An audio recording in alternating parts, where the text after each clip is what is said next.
Chapter 1. The Roots. Beneath the crescent, before there were sultans, palaces, and shimmering domes, there was only wind. Cold and ceaseless, it rolled over the grasslands of Central Asia, the great steppes where sky and earth touched in a vast, endless breath. It was here that the story of the Ottoman Empire truly began, not with swords or silk, but with the Oghuz Turks. These were not kings or conquerors. They were nomads, moving with their herds beneath the stars, guided by the rhythm of the land and the whisper of ancient winds. The Oghuz lived simply, but with deep ties to the world around them. They rode horses not for sport, but survival. Their tents were not homes, but havens of warmth in a world that shifted like the sky. Their stories, told by firelight, were their inheritance, legends of ancestors, spirits, and signs. Though no written script bore their name, the memory of their movement was carried in the hooves of their animals and the footprints they left behind. They came westward, slowly, over generations, driven not by conquest, but by need. The Mongol invasions pushed tribes like the Oghuz farther from their homelands. As empires clashed and deserts grew, they followed the rivers, mountains, and grazing lands into new territory. Each step away from the heart of Asia was also a step towards something unseen. They did not yet know what they were building. They only knew they were called to move, westward, always westward. These wanderers had no empire yet, no capital, no coin with their name. But they had memory, they had endurance, and somewhere in their movement, there was the beginning of a dream, not of rule, but of space. A space to belong, a space to grow, a space that would one day cradle an empire. Beneath a crescent moon, a land between worlds, by the late 13th century, Anatolia, the land we now know as Turkey, was a place divided. The mighty Seljuk Empire, once a firm pillar of Islamic strength, had crumbled beneath the weight of internal strife and external attack. The Mongols had swept in like a storm, shaking the old order and splintering power into a patchwork of small, competing states called beyliks, each ruled by a local leader, each vying for space, safety, and control. In this chaotic terrain, where alliances shifted like sand and borders blurred with every battle, one small tribe took root near the edges of the Seljuk world. The tribe was Turkish. Their name, Osmanolu, the sons of Osman. They were not the strongest, they were not the richest, but they held something precious, a position between worlds. Their land lay on the frontier, the very edge of the Islamic realm, brushing up against the fading strength of the Byzantine Empire. This was not just a line on a map, it was a living threshold. On one side, Christian cities, Roman ruins, and the memory of empires long past. On the other, Islamic traditions, tribal honor, and the restless energy of displaced peoples looking for meaning in a broken world. This borderland was more than a place of conflict, it was a meeting ground. Here, cultures mixed, traders crossed, soldiers moved, ideas flowed like rivers, sometimes gentle, sometimes violent. For the Ottomans, this mixture was not a threat, it was an opportunity. In this land between worlds, they did not need to claim power overnight. They only needed to survive, to listen, to learn, and to wait. From their small stronghold near the Sakarya River, the Ottomans watched. They built ties with neighbors, forged marriages, and joined battles that suited them. They were patient. In a land full of noise, they moved quietly. In a time full of broken crowns, they carried only a crescent, not yet on a flag, but already, in their hearts. Osman and the Crescent Dream. Osman, the founder of the Ottoman line, was not born into grandeur. He inherited only a small principality from his father, Ertuğrul, and with it, a modest territory surrounded by threats and rivals. Yet Osman carried something that could not be measured in gold or armies. He carried a dream. One night, as the story is told, Osman fell into a deep sleep in the home of a respected scholar.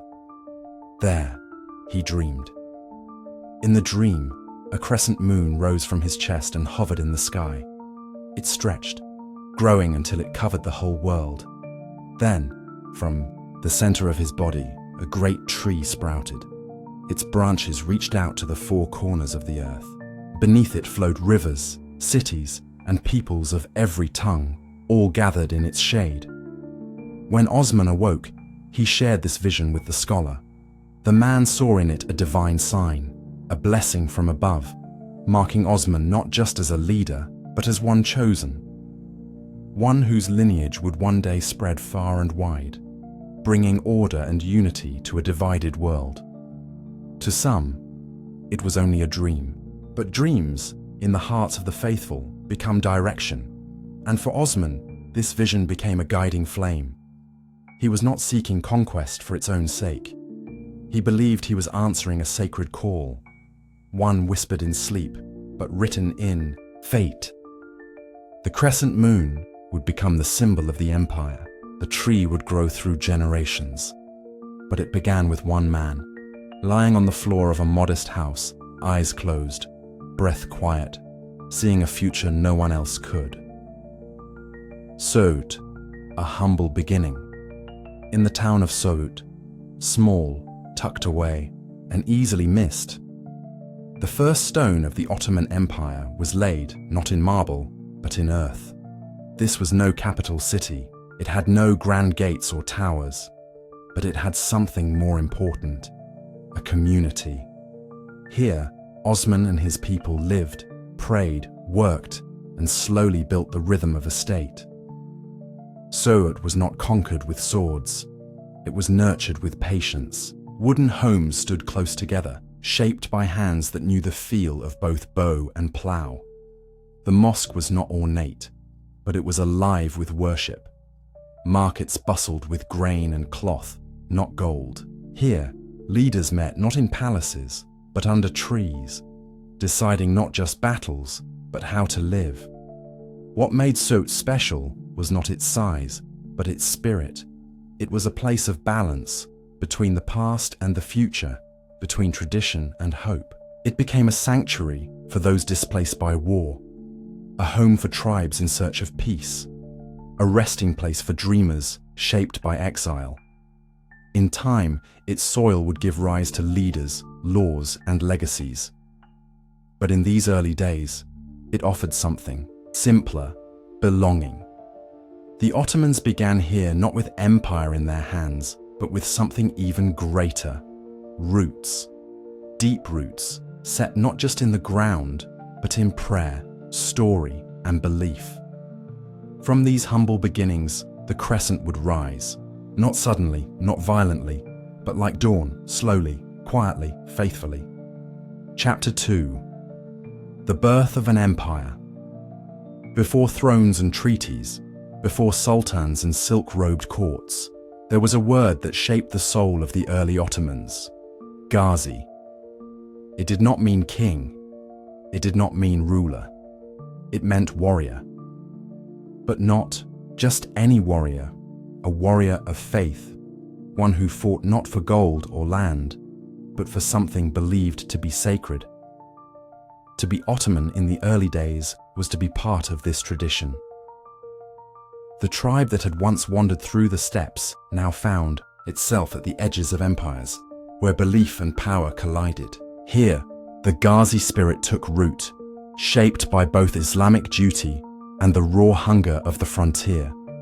The sword they carried was more than a weapon. It was a symbol, a line between the world they left behind and the world they hoped to create. But the Ottomans did not rush into conquest. Their early movements were thoughtful, almost quiet. When they took a fortress, they often spared the people inside. When they advanced into new lands, they built not only outposts, but places of prayer. Theirs was not a campaign of destruction, but of transition, from the broken pieces of old empires to the possibility of a new order. This idea, that war could be sacred, that expansion could carry purpose, became the foundation for Ottoman growth. Each step forward was more than a military act. It was part of a larger vision. The Ghazi did not conquer for themselves. They believed they were serving something greater. And as this belief moved through their leaders and soldiers, the Ottomans began to take shape not just as a group, but as a rising state, one bound by faith, discipline, and a deep sense of mission. Orhan's vision. When Osman passed on, it was his son Orhan who inherited not just the land, but the dream. Yet Orhan was not a man of restless ambition. He did not rush to ride off into battle to prove his worth. He understood that power without structure was like wind without direction, strong but unfocused. And so he turned his attention inward. Orhan was calm, thoughtful. His leadership did not depend on swords, but on systems. He saw that if the Ottomans were to last, they needed more than victory. They needed order. Under his guidance, the scattered tribe began to become a state. For the first time, laws were written, courts were built, a standing army was organized. Not just warriors, but trained soldiers, ready to serve a cause larger than their own. He minted coins, small, round tokens that carried the name of his rule and marked the beginning of a real economy. With currency came trade. With trade came trust. The Ottomans were no longer a people who simply passed through. They were beginning to stay, to settle, to root themselves in the land. Orhan also looked beyond war and wealth. He invested in scholars, builders, and imams. Mosques were constructed, not as trophies, but as gathering places. Places where the call to prayer echoed across fields and hills, tying people together in daily rhythm. Education followed. In time, these early steps would blossom into cities, schools, and a deeply layered culture. But it all began with Orhan, the son of a warrior who chose to rule not with haste, but with harmony. His rule was not dramatic, it was deliberate. Like a potter working clay, Orhan shaped what his father had begun into something more lasting. He did not just lead, he formed. And in doing so, he gave the Ottomans their first taste of stability and their first glimpse of empire, the first crown, Bursa. In 1326, the Ottomans took a city. It was not the first they had entered, but it would be the first they truly kept. The city's name was Bursa, nestled near the green hills of northwestern Anatolia, surrounded by fertile lands and warm springs. Its walls were old, its streets winding, its markets filled with the smells of spice and the sounds of barter. But to the Ottomans, it was something more. It was a sign. The fall of Bursa came after years of effort. The siege was not swift, it was measured. But when it ended and the city surrendered, something shifted in the heart of the Ottoman people. Bursa was not a camp or a post. It was not temporary. It was a crown, not made of gold, but of stone.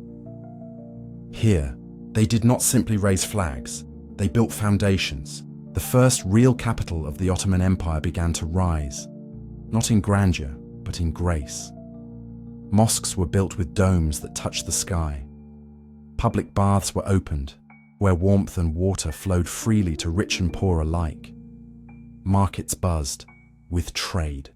Tombs were carved for the dead, especially for Osman, who had died that same year. His grave in Bursa became a place of memory, a sacred mark where the roots of the empire deepened. Bursa gave the Ottomans something they had never had before: permanence. No longer were they just riders or raiders. They had a city to call their own, a place to govern, to grow, to welcome others. From Bursa, laws could spread. From Bursa, roads could reach outward. From Bursa, an empire could begin to dream larger dreams. In the years that followed, Bursa would remain a spiritual heart. Even as capitals shifted and palaces were built elsewhere, the memory of Bursa remained. For it was here, in its stone and silence, that the Ottomans first saw themselves not as guests in history, but as authors of it. A bridge into Europe. While Anatolia rooted the Ottomans in Asia, it was Europe that would test their destiny, and the crossing came not in thunder or fire, but in a quiet moment, a door left open, not broken down. By the mid-1300s, the Byzantine Empire, once the proud heir of Rome, was weakening. Civil wars, internal divisions, and shrinking lands had left its cities vulnerable and its rulers desperate. It was in this atmosphere of decline that the Ottomans found their chance. In 1354, an earthquake shook the city of Gallipoli, cracking its walls and weakening its defenses. The Byzantines, already strained, could not repair it fast enough.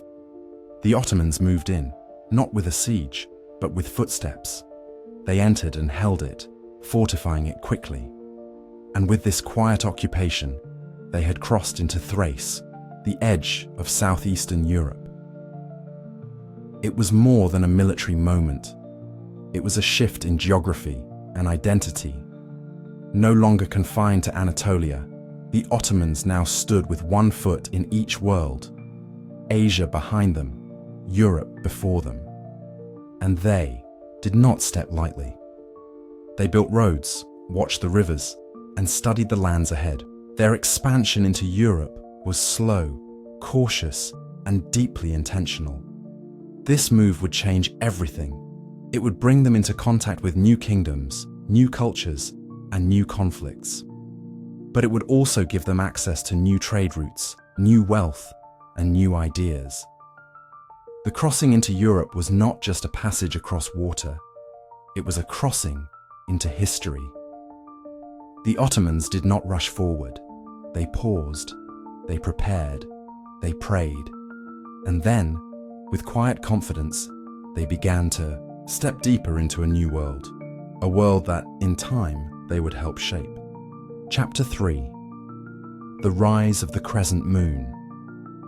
In the soft shadow of the 14th century, the Ottoman state stood at a fragile but promising threshold. They were no longer a band of wanderers staking claim to small towns. They had taken cities, they had held ground, and yet their rise was not a tale of force alone. It was woven, thread by thread, into the wider fabric of a fractured world. The Byzantine Empire, once a glowing center of power, had grown thin and brittle. Internal struggles left it splintered. Christian kingdoms to the west eyed each other with suspicion, while smaller Balkan states fought to keep their footing in a changing landscape. Into this space stepped the Ottomans, not as destroyers, but as listeners, observers, and quiet negotiators. Rather than rush with armies, they extended hands. Osman had married the daughter of a local leader to forge peace. Orhan too made alliances through marriage, diplomacy, and patient trust. These unions were not romantic tales. They were tools, careful, intentional, and powerful. Through them, the Ottomans bound together loose tribes, softened hardened borders, and turned former enemies into watchful allies. Ambassadors traveled dusty roads, carrying words instead of weapons. Treaties were sealed with shared meals, promises, under stars, and oaths remembered across generations. Every handshake, every agreement added another stitch to a growing tapestry, one that cloaked the Ottomans not in conquest, but in connection. In these early years, their strength was not just in steel or numbers. It was in the way they adapted, absorbed, and endured. As other powers quarreled or fell silent, the Ottomans listened and grew. Not loudly, not quickly, but surely. And in time, the quiet space they occupied became impossible to ignore. The sons of Orhan. Orhan's passing left behind more than a crown. It left a vision. And it was his son, Murad I, who stepped forward to carry it. Murad was not a man of haste. He moved with thought like his father, but added to that thought a sharper edge. Where Orhan had focused inward, shaping courts and coins, Murad looked outward, to the lands beyond. The Balkans, wild and divided, lay just across the water. Villages clung to hills, castles dotted the rivers, and rival princes ruled lands, no longer protected by empire. To Murad, this was not just a battlefield, it was a canvas, one where the empire could stretch and take form. Murad brought order to movement. He was not content with temporary gains. He understood that true rule needed permanence, so he established administration in new territories. He sent governors, not just soldiers. He repaired roads, welcomed merchants, and let people keep their faith, as long as they honored Ottoman law. But Murad also knew that peace must be guarded. And so, he built what few leaders had managed before, a disciplined, loyal, and structured army. For centuries, tribal bands had fought when needed and dispersed when battles ended. Murad changed that. Under his watch, the beginnings of a professional military took shape, organized, maintained, and answerable not to local leaders, but to the state. He also moved the Ottoman seat to Edirne, a city deeper into Europe. It was a bold step, both symbolic and strategic. From Edirne, the empire could speak to the Balkans not as a visitor, but as a neighbor. It marked a turning point, when the Ottomans no longer leaned on the edge of Byzantium, but stood firm on the soil of Europe. Through Murad, the crescent rose a little higher.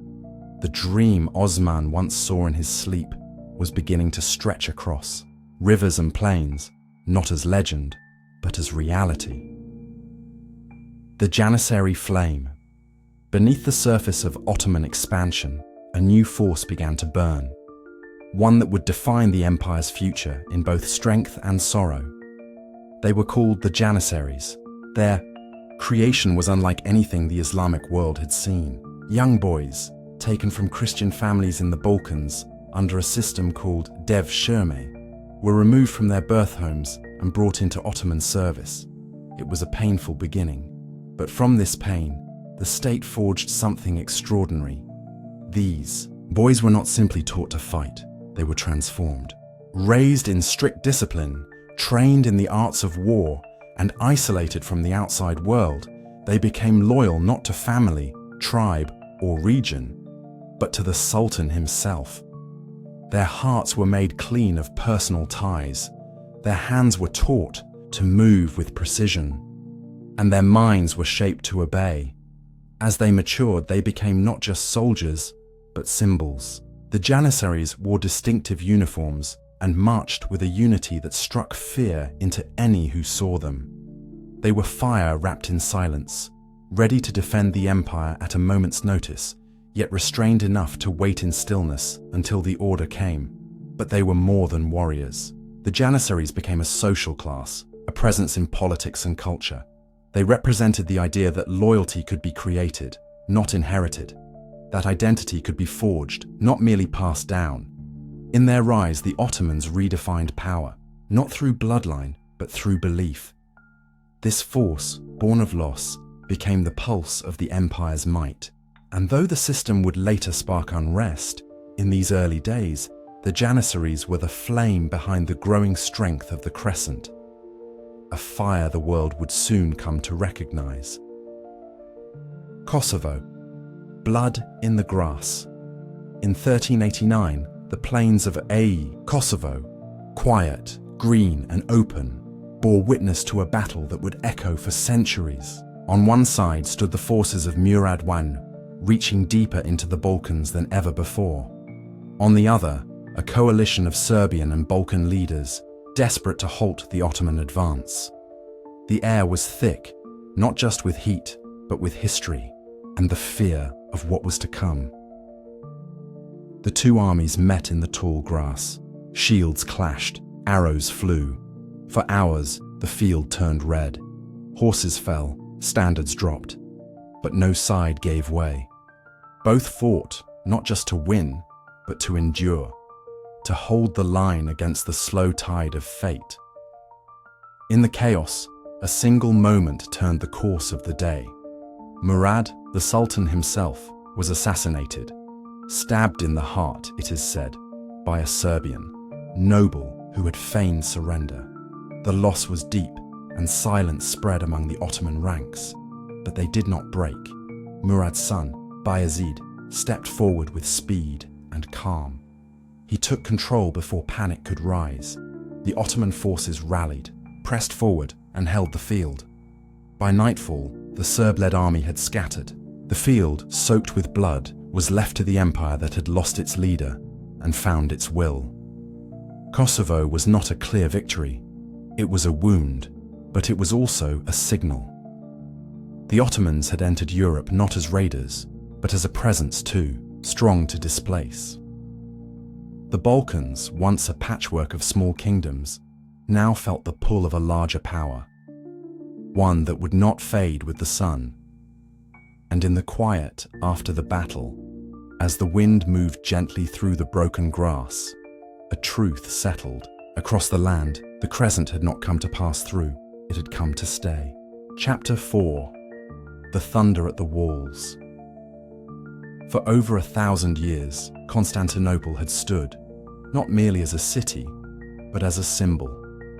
Its domes and walls rose from the land like memory cast in stone. Even as empires came and went, even as the winds of war reshaped kingdoms and borders, the city held. Like a flickering candle in a darkening world, it remained. Diminished, yes. Faded, perhaps, but unbroken. By the mid-15th century, Constantinople was a ghost of its former self. Once the crown of Byzantium, now it stood surrounded, a shrunken relic of imperial glory pressed by the steady breath of Ottoman strength. Its people numbered in thousands, not millions. Its allies were distant, its food stores low, but still, the city endured, not only behind its walls, but in the hearts of those who saw it as the final threshold between East and West, between Christendom and Islam. The Ottomans had watched the city for decades, circling it, waiting, understanding that time was a quiet ally. They did not rush to take it. Not yet. For the city was not just a place. It was an idea. To conquer it too soon, without readiness, would be to risk not just a battle, but a legacy. So they waited, like the tide pressing against stone. Sultans before had tested the strength of Constantinople's walls and failed. The walls had become myth. The Golden Horn had become legend. But deep within the Ottoman heart, something had begun to stir.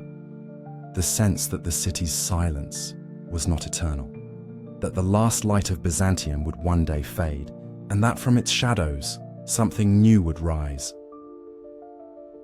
The fire of Mehmed's mind. In 1451, a young man took the Ottoman throne. His name was Mehmed. He was only 19, but already marked by intensity. Quiet in manner, sharp in gaze. He spoke many languages. He read of science, of law, of Alexander and Rome. But what burned brightest in him was a vision. At 21, that vision became a mission, to take the city that had never fallen. Mehmed II was not content to simply expand. He wanted to transform. And to do that, he knew Constantinople must fall, not just for territory, not just for trade, but for meaning. To hold the city was to hold the heart of the ancient world, and in its heart, to plant something new. His mind moved like a river, deep, deliberate, and constantly shifting. He studied the weaknesses of the Byzantine defenses. He built fortresses upstream to control supplies. He forged alliances where needed and pushed aside distractions with precision. Mehmed was not reckless. He was patient, and every step he took was aimed at one single moment: the siege. He planned not only as a soldier, but as an architect of destiny. Constantinople would not be sacked like some border town. It would be reborn, and the empire he dreamed of would be more than borders on a map. It would be a world shaped by faith, strategy, and the belief that the future could rise from the ashes of the old. Those around him saw only the danger. The city was defended by towering walls, mighty chains, and prayers centuries old. But Mehmed saw a door, and he was ready to knock. Cannons against time. For centuries, cities had resisted with walls. High stone barriers, layered and thick, had been the shield of the old world. But Mehmed brought something new, something loud, heavy, and full of fire. Cannons, not the small, clumsy ones of past attempts. These were giants, forged by a Hungarian engineer named Orban. These bronze weapons were unlike anything the world had seen. Some were so large, they needed teams of oxen and hundreds of men just to move them. When they fired, the earth shook. When they struck, stone cracked like clay. In April 1453, the siege began. Ottoman soldiers surrounded the city, ships sealed the water, and then came the sound. Deep, steady, like thunder waking the bones of the earth. Day after day, week after week, the cannons spoke. Their echo crossed the Bosporus, carried through the air like a warning and a promise. The Byzantines fought back with bravery. They patched their walls. They launched counterattacks. Inside the city, churches filled with prayer. Outside, the Ottomans moved with resolve. Mehmed did not rely on force alone. He ordered ships to be rolled over land, bypassing chains and blockades. In silence, they crept across greased tracks, rising on the Golden Horn like ghosts in the night. Every piece of the siege was calculated. Every moment tested the limits of men and stone. But slowly, surely, the unthinkable began to unfold. The outer walls began to crumble. The defenders grew weary, and the ancient certainty that Constantinople could never fall began to fade with the dust in the air. The old world was trembling, and through that tremble, the new one pushed forward, step by step, beneath the smoke. The crescent rises over Rome. On May 29th, 1453, the sun rose as it had for 1,000 years, but by sunset, the world had changed. The final assault began before dawn. Ottoman forces surged through breaches in the wall. The defenders, exhausted and few, fought bravely, but could not hold. The city, which had stood through crusades, plagues, and centuries of siege, opened for the first time in memory. But the fall did not roar with fire, it settled in silence. Mehmed entered the city not as a destroyer, but as a ruler. He rode to the Hagia Sophia, the great church, whose dome had watched the centuries roll by, and stood beneath its arches. There, in its stillness, he ordered it to become a mosque. The chant of prayer rose not to erase the past, but to mark a new beginning. The city was not renamed. It remained Constantinople in name, but in spirit, it had become something else. The capital of a new empire, one not Roman, not Byzantine, but Ottoman. Its people, frightened and uncertain, were met not with flame, but with order. Mehmed promised safety to those who remained. He began the work of rebuilding, of reimagining. Markets reopened, streets were cleaned, faiths were allowed to pray. The city breathed again, differently, but still. The fall of Constantinople was not just the end of Byzantium. It was the start of a new world. The Ottomans were no longer a rising power. They were an empire, rooted, crowned, and permanent. And above the city, where once the cross had stood alone, now rose the crescent, not as a symbol of conquest, but of a future reshaped by those who dared to dream beyond the walls of the past. Chapter 5: The City of the World's Desire. When the final echoes of battle faded, Constantinople stood still, not broken, but breathless. The ancient city, long the center of Christian empire, had endured centuries of siege, fire, and change. Now, it had fallen not to ruin, but to rebirth. The Ottomans did not leave it behind. They made it their heart. It did not become Istanbul in a single day. Names, like cities, changed slowly. The people still called it Constantinople. Maps, still, marked its Byzantine past. But with every repair, every stone reset into wall or dome, something new was taking root. Mehmed II, now Mehmed the Conqueror, saw more than a prize. He saw a promise.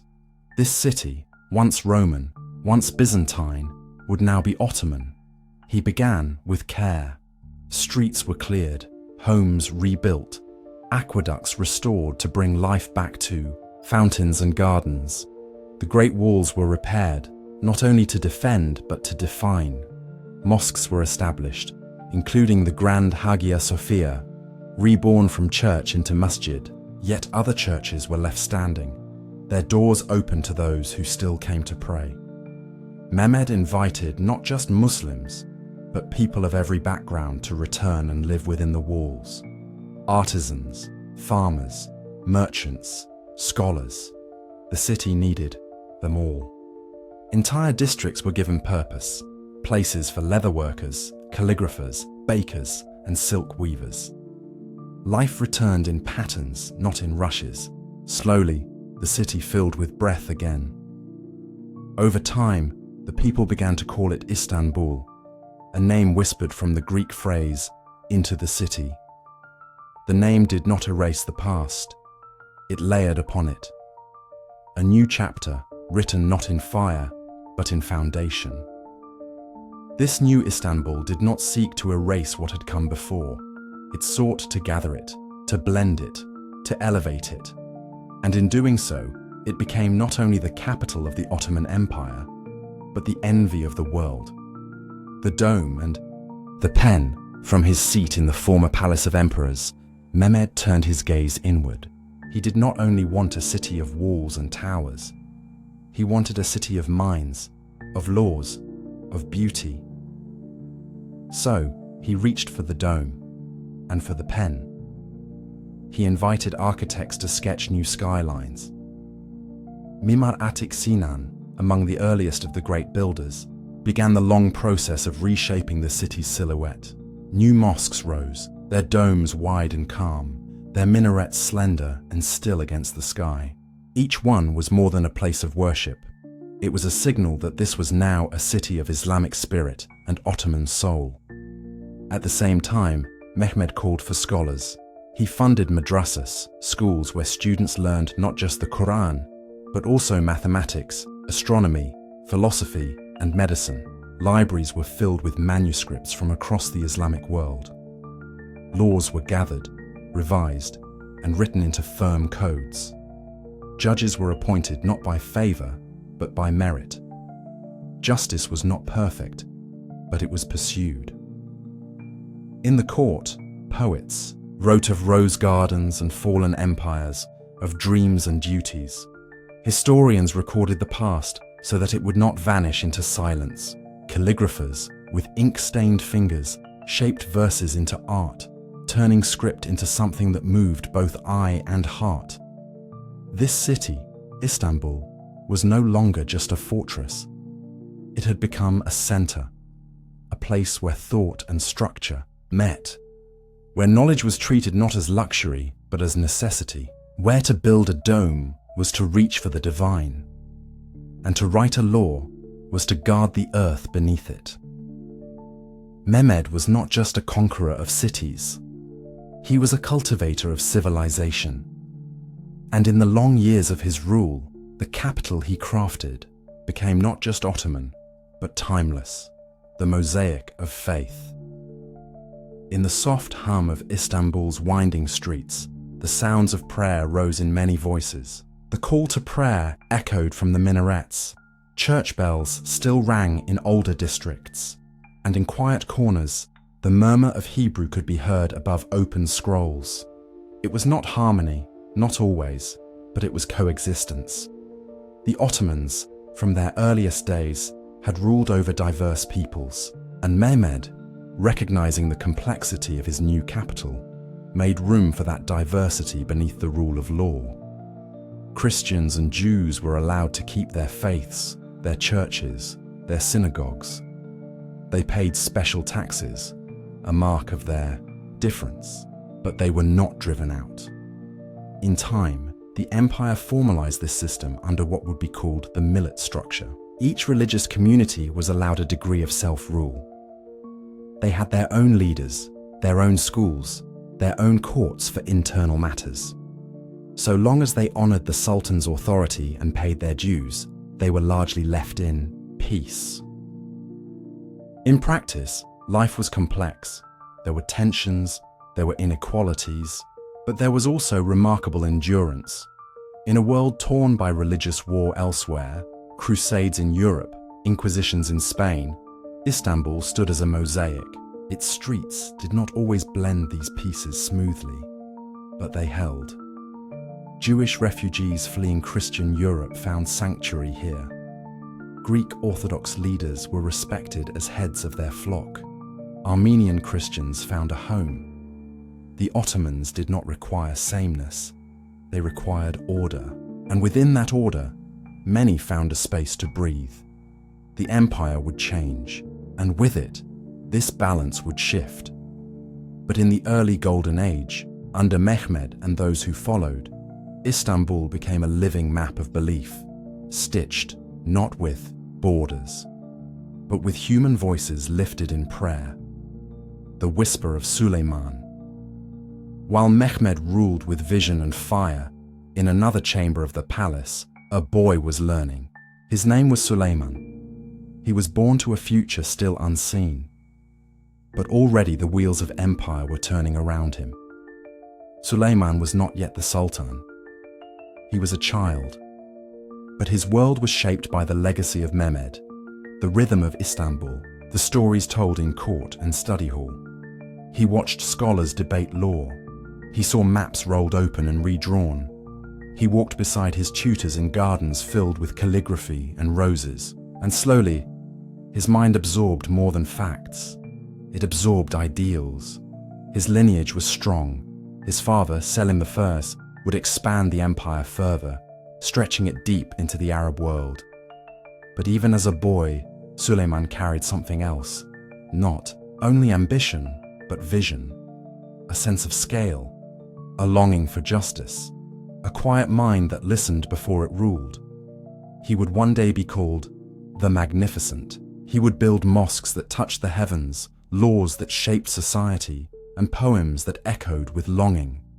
But here, in these early days, he was only a shadow on the edge of Mehmed's light, a whisper behind the grandeur, a future waiting to rise.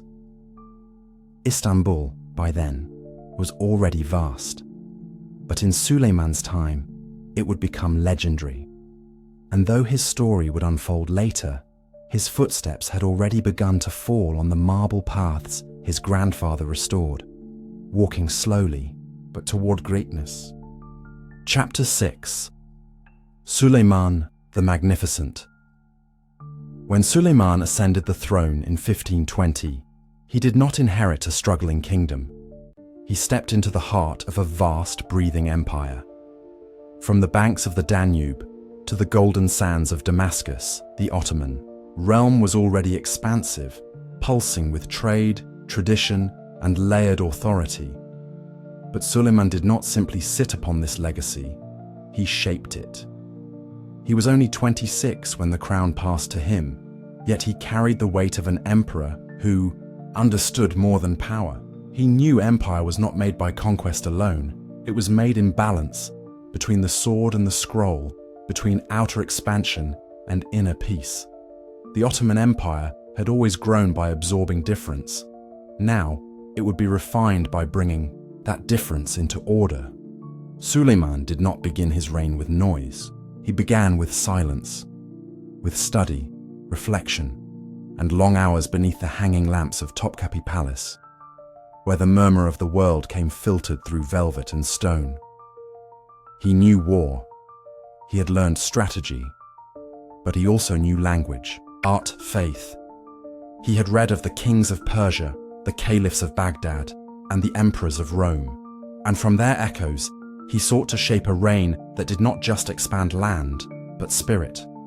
In time, the empire would call him the Magnificent, not for his wealth, not for his armies, but for the way he stood between worlds.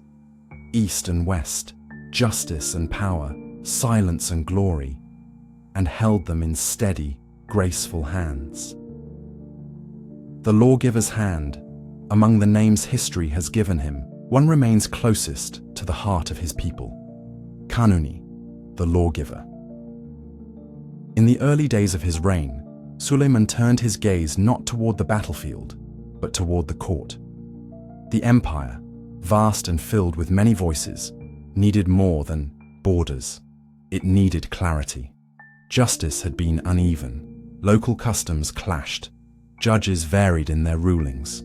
For a state as large and diverse as the Ottoman world, such cracks could turn to fractures. Suleiman acted with precision. He gathered scholars, jurists, and elders. He listened to imams, to poets, to the poor. And from these voices, he began the task of harmonizing Ottoman law. The result was a legal structure that would last for centuries. Islamic law, or Sharia, was honored and upheld. But beside it stood Kanun, secular codes crafted for the needs of the state. These laws governed everything, from trade and taxes to land ownership and inheritance. They defined the rights of merchants and farmers, the conduct of officials, the shape of contracts, and the weight of punishment. They were written with clarity, enforced with fairness, and above all, protected from the whims of passing rulers. To Suleiman, law was not just rule. It was rhythm, a sacred structure upon which the empire could breathe. And in his court, where scribes moved slowly beneath vaulted ceilings, the writing of these laws became an act of devotion. It is said that poetry filled his heart, and in a way his laws were a kind of poetry, lines that did not rhyme but brought harmony. In the hush of judgment halls and the bustle of city markets, his words endured, long after his armies had passed. The Siege of Vienna.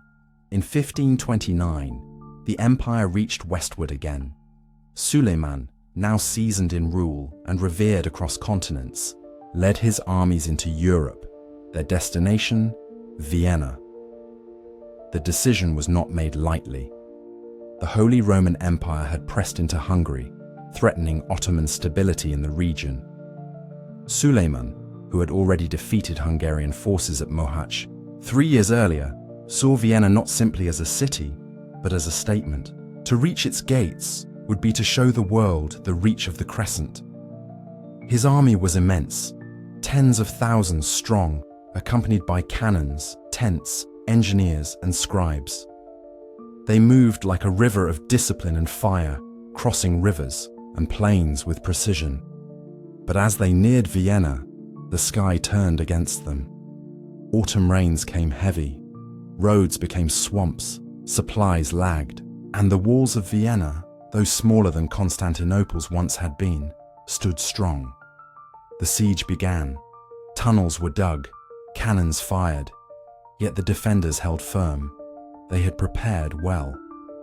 And as the rain turned to frost, the Ottomans faced a hard truth.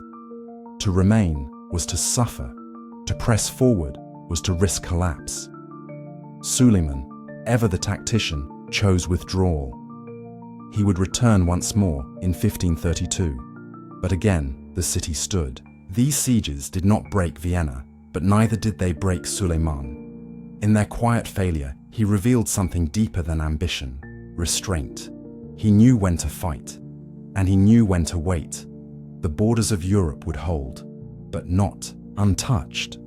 From that moment on, the West no longer looked eastward with indifference. They looked with awe and with caution, for though Vienna stood, it had been touched by a force that could cross mountains and rivers and return with honor still intact.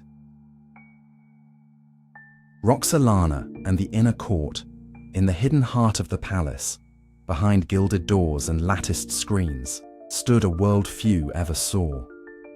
The harem. To outsiders, it was a place of mystery and desire. But within, it was also a place of learning, of politics, of motherhood, and of unexpected power. There, among many, was one who changed everything. Her name was Hurrem, though she is better known to history as Roxolana. She had come to the palace as a slave, taken from what is now Ukraine, and brought into a world of rules and ritual. But her spirit was unlike any other. Intelligent, confident, and warm in her manner, she soon caught the eye of Suleiman. What followed defied tradition. Sultans did not marry their concubines, yet Suleiman did. He married Roxolana. He wrote her letters filled with longing and praise. He granted her influence not only in the home, but in state affairs. Through her, charity foundations were built. Mosques rose. Orphanages opened. She became not just a wife, but a partner, and the first woman in Ottoman history to live permanently in the Topkapi Palace. Her presence changed the nature of the court. The harem, once distant from power, now whispered into its ear. Ministers noticed. Foreign envoys took note. And in time, her children would rise to lead, shaping the future of the empire from within. Roxolana's story is not one of fairy tale or romance. It is one of transformation, of how a woman born far from empire came to stand at its very center.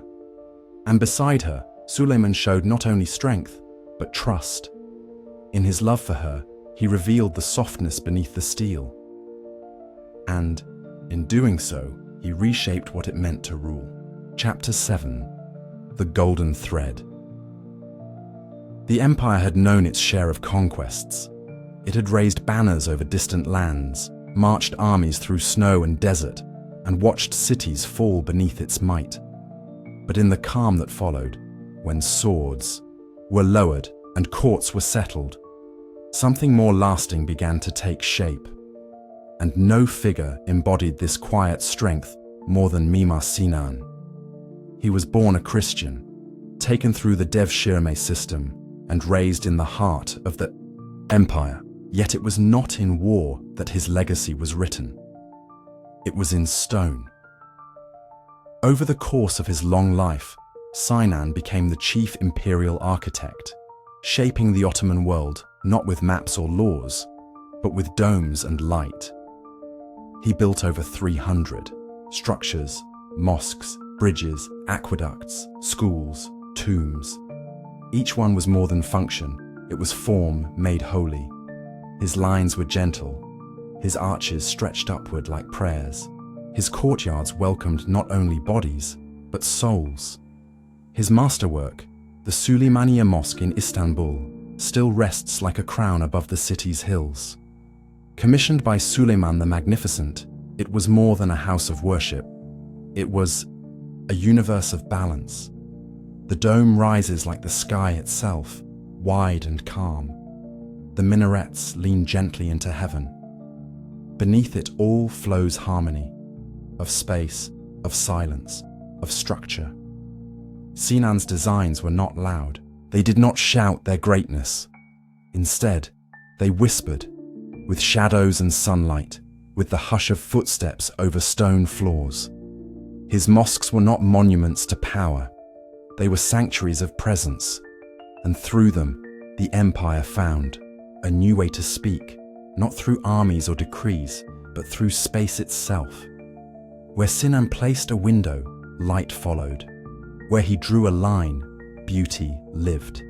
His stones did not only support, they sang, the garden of knowledge across the empire. Beyond the walls of mosques and palaces, another kind of building rose, the madrasa. It was a school, yes, but more than that, it was a garden of thought. Here, amid arcades and quiet rooms, knowledge was nurtured like a delicate rose. The Ottomans believed that learning was not a luxury. It was a form of worship. Calligraphers dipped their pens in ink and prayer, shaping verses with sacred care. Mathematicians traced the stars, not just to chart the sky, but to understand divine order. In classrooms lit by oil lamps, students memorized texts, debated ideas, and learned to see the world through the lenses of reason and revelation. Libraries bloomed in city centers and beside mosques. Scrolls and books were collected from across the Islamic world, from Cairo, Baghdad, Persia, and even beyond. They were copied, translated, and passed down. Knowledge was preserved not to be locked away, but to be shared. A gift for the future. Astronomy thrived, supported by state patronage. Observatories watched the heavens, calculating eclipses and mapping celestial bodies. Geometry was not just mathematics. It was a way to build, to create, to echo the harmony of the cosmos in tiles and domes. And always, there was calligraphy. The art of writing in Arabic script became more than literacy. It was beauty in motion. Every stroke a meditation, every letter a brush with the divine. In these centers of learning, science was not a challenge to faith. It was its twin. To know was to draw near. And in every corner of the empire, from Bursa to Damascus, minds opened like flowers in spring, soft, searching, and bright with wonder. Threads of empire. Wherever the Ottomans ruled, beauty followed, not just in palaces, but in pillows, plates, and prayer rugs. Their world was woven, not only with gold and silk, but with meaning. And each thread, each glaze, told a story. Textiles were among the most prized. In cities like Bursa, weavers created cloth that shimmered in sunlight. Velvet, brocade, and silk were dyed in deep reds, ocean blues, and earthy greens. Patterns flowed across fabric, tulips, vines, and crescents, drawn from nature but made eternal in stitch. These were not just clothes, they were identity. Rank, status, and tradition lived in the folds of a robe or the edge of a scarf. Ceramics, too, carried memory. In Iznik, artisans fired tiles that danced with color. Cobalt blues, turquoise and coral reds covered bowls, vases, and the walls of mosques. Each tile was hand-painted, a tiny world of pattern and care. These were not mass-made. They were meditations in color, fired in the heat of purpose. And in the palace workshops, miniature paintings came to life. Artists illustrated scenes from daily life, epic tales, and sacred texts. They painted with brush tips fine as hair, layering color over color until the image breathed. These were not portraits to display. They were books to be held, pages to be turned in quiet awe. Through these arts, the Ottomans expressed something soft and strong. That power could live in detail. That empires were not only built with swords, but with stitches and strokes. To walk through an Ottoman market or sit in an Ottoman home was to be surrounded by this language of texture, color, and touch. Even in the smallest corner there was beauty. Even in a spoon, a story. The faithful path beyond the cities, beyond the courts and laws, there were those who walked, not toward battle or crown, but toward God. They were Sufis, mystics of Islam, seekers of the eternal, and wherever the empire stretched, their steps followed. They did not carry weapons, they carried prayers. In small lodges and wide open plains, they gathered in circles, chanting the names of God in breath and rhythm, a practice known as zikr. Their goal was not power, but presence, not doctrine, but closeness. Sufi orders, like the Mevlevis, whose whirling dance became a symbol of turning toward the divine, or the Qadiris, known for their rooted discipline, spread across the empire. They offered refuge for the poor, hospitality for travelers, and wisdom for all who listened. Their lodges, or techies, were places of learning and listening. They welcomed the broken-hearted and the questioning. In a world of rule and order, they offered something freer, a way to feel rather than just to follow. Sufi poets wrote verses that curled like smoke, full of longing. Rumi, born before the Ottoman rise, still lived in their hearts. His words crossed borders and time, echoing in Turkish, Persian, and Arabic. Come, whoever you are. Ottoman sultans often supported these paths. They understood that an empire was not only ruled, it was held by faith, by spirit, by unseen hands. And the Sufis, though soft in voice, were strong in presence. They shaped the soul of the empire, guiding not with commands, but with compassion. Their songs did not march. They flowed.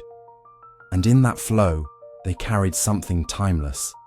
A golden thread that stitched the empire not only to land and law, but to the divine. Chapter 8. Shadows Beneath the Dome. The Ottoman Empire had reached its height. Its cities shimmered with marble and domes. Its armies stretched across continents. Its laws reached from mountaintop villages to desert caravans. Yet, beneath this strength, a shadow began to grow, not on the battlefield, but within the palace itself. For centuries, the line of succession in the Ottoman dynasty had followed an unspoken tradition. The strongest son would rule. After the death of a sultan, his sons would often fight for the throne, sometimes with words, but more often with weapons. These battles, though brutal, had kept the empire sharp. Only the most capable emerged from the fire of rivalry. But in time, the cost grew too heavy. To avoid the bloodshed of civil war, the empire turned inward. A new system arose, the kaffe, or cage. Under this policy, the brothers of the reigning sultan were no longer executed. Instead, they were confined, not in chains or dungeons, but in quiet, gilded apartments within the palace. Here, they lived in luxury and silence, surrounded by servants, books, and gardens. But they could not leave. They could not speak freely. They could not live as men of purpose. It was a solution meant to protect the state. No more open rebellion. No more armies marching under rival banners. But it came at a cost. These princes, raised in isolation, were cut off from the world they were meant to serve. Their understanding of rule became thin. Their sense of people, distant. When, in time, they rose to power, they often did so as shadows of the leaders they might have been. The golden cage became both a sanctuary and a tomb. It preserved the body, but starved the soul. And in those soft, silent corridors behind the domes of Topkapi, the empire's future rulers waited, watching the world, but no longer part of it. The influence of the harem. As the princes grew quiet, the harem grew strong. In earlier generations, the women of the palace lived behind screens. Their lives were shaped by tradition, devotion, and strict separation from matters of state. But with no clear succession laws, and with young princes held close in the palace walls, mothers became something more than caretakers. They became advisors, advocates, architects of power. The Valide Sultan, the mother of the reigning sultan, now held immense influence. She managed palace affairs, oversaw charitable foundations, and guided her sons' decisions from behind the curtain. Her word echoed in appointments, policies, and even treaties. And when the sultan was weak or distracted, her influence became even stronger. Other women too played roles. Concubines, once seen only as companions, became political players. Rivalries formed not only among princes, but among the women who raised them. The harem, once a quiet sanctuary, now whispered with ambition. Alliances formed through soft words and gentle glances.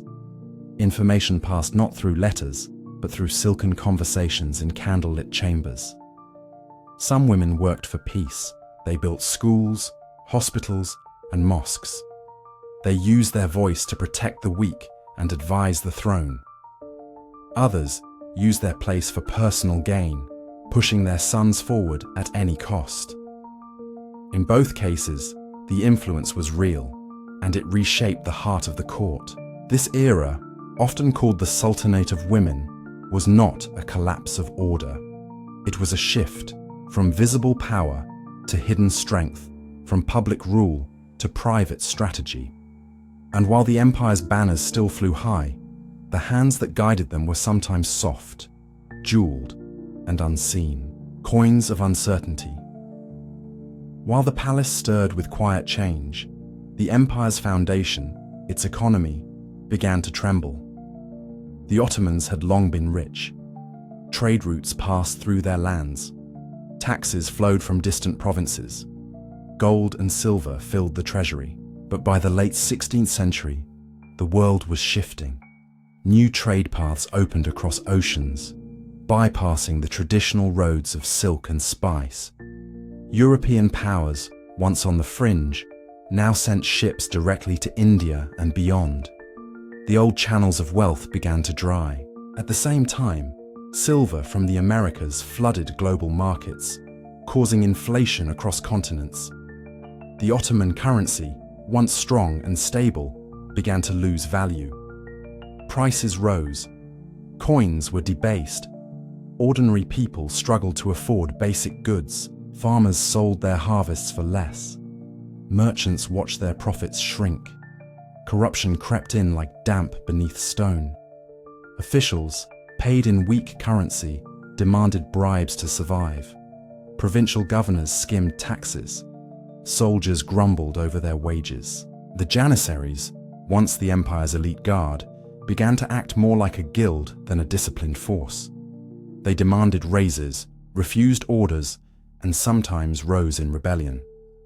In Istanbul's markets, whispers grew. Was the Sultan aware? Could the state endure? The city still glittered, but the shine was thinner. Beneath the surface, trust was fading. And with every cracked coin and broken promise, the strength of the empire's frame began to soften. This was not yet collapse, but it was a drift. A gentle, troubling sway in the ground beneath an empire built on centuries of stone. Echoes in the palace. The poets always know first. As the empire shifted, so did its songs. The grand verses of Suleiman's age, full of power, light, and faith, gave way to softer, sadder tones. Poets still wrote of roses and stars, but now their lines lingered on fading petals, on night skies clouded by time. Metaphors grew heavy. Rhyme turned to reflection. In libraries and courts, scholars debated more quietly. Writings appeared that spoke not of triumph, but of memory. They asked questions no one dared speak aloud. Was the greatness behind them? Could justice survive ambition? Could a tree bear fruit if its roots had grown dry? Even in the palace, change was felt. The grand halls echoed more than before. Sultans grew more distant, often rising to power after years in isolation. Advisors shifted quickly, some serving only months before being cast aside. Stability, once the empire's pride, began to flicker like a candle in wind. The people noticed. In the provinces, governors came and went. In the army, trust waned. In villages, the weight of taxes grew heavier, while the reach of justice felt further away. It was not rebellion. It was not despair, but it was a change. Soft, slow, and spreading. The empire still stood. Its banners still flew. But in the spaces between laws, between prayers, between verses, a silence had begun to grow. It was not loud, it was not final, but it was there. An echo beneath the dome, a shadow behind the light, reminding all who listened that even the strongest stories must one day turn their page. Chapter 9. Fire on the frontiers. In the quiet hours of dawn, as the call to prayer drifted across the hills of Anatolia, a different kind of sound stirred in the east. The hum of movement, the echo of ambition. Beyond the mountains and rivers, the Safavid Empire had risen in Persia. Their power was not just in arms, but in faith. And what burned between them and the Ottomans was not merely a border, but belief itself. The Ottomans, rooted in Sunni Islam, had long seen themselves as defenders of orthodoxy. The Safavids, by contrast, upheld Shia Islam, not simply as creed, but as identity. Their rise was sudden, fueled by fervor and charisma. Their leaders, known as Shahs, claimed both divine guidance and political right. And where their vision extended, the Ottomans felt heat. The eastern provinces became fields of tension. Armies marched and retreated. Fortresses traded hands. The Tigris and Euphrates, once quiet witnesses, now carried the weight of struggle. This was not only a war of territory, it was a battle of time, of who would carry the legacy of Islam into the future. In the heartlands of Iraq and eastern Anatolia, populations found themselves pulled between banners. Loyalty was no longer just about rulers, it was about sect. Villages that once prayed in unity now whispered in difference. The lines were invisible, but deeply felt. The Ottomans responded with force, campaigns led by sultans and grand viziers. Cities were taken, borders redrawn, but victories were fleeting. Each season brought new challenges. The Safavids were resilient, their message passionate, and the fire they lit did not go out with the fall of walls. In this struggle, the Ottoman world began to change. It learned that its strength would no longer be unquestioned, that belief, once a unifier, could also divide, and that the eastern flame, though distant, could singe the very edges of the empire's soul. Revolts in the provinces, while the east burned with theological rivalry, the heart of the empire began to crack in quieter, more personal ways. In the hills of Anatolia, in the forests of the Balkans, unrest stirred, not in grand declarations, but in broken promises and rising despair. The empire, stretched across continents, required taxes to function, roads to be built, troops to be fed, courts to be staffed. But with inflation rising and coin losing value, the weight of this demand fell unevenly. Peasants in the countryside saw their grain taken, their sons conscripted, and their appeals ignored. Governors, once stewards, became opportunists. Justice wavered. Trust thinned. In Anatolia, bands of rebels known as the Salali emerged, not organized armies but waves of resistance. Some were driven by hunger, others by anger. Many by both. They attacked caravans, raided estates, burned tax offices. Their cries were not for revolution, but for relief. The Balkans too felt strain. Christian subjects, promised peace, now watched their lands overtaxed, their churches pressed. Local leaders, once loyal, began to question the distance between Istanbul's orders and their daily needs. The sultans responded as they had before, with military campaigns and harsh decrees. But each rebellion that was crushed gave rise to another. It was as if the empire was no longer speaking in one voice. The center issued commands, but the edges heard echoes. And yet, despite the unrest, the structure held. The roads remained, the markets reopened. But something had shifted, a subtle, steady erosion of the bond between ruler and ruled. The loyalty that once came with pride now came with pause. The provinces, once threads in a great tapestry, now frayed at the edges. And in that fraying, the empire began to feel the quiet tug of gravity, not down into collapse, but away from its center of strength. The Janissary Dilemma.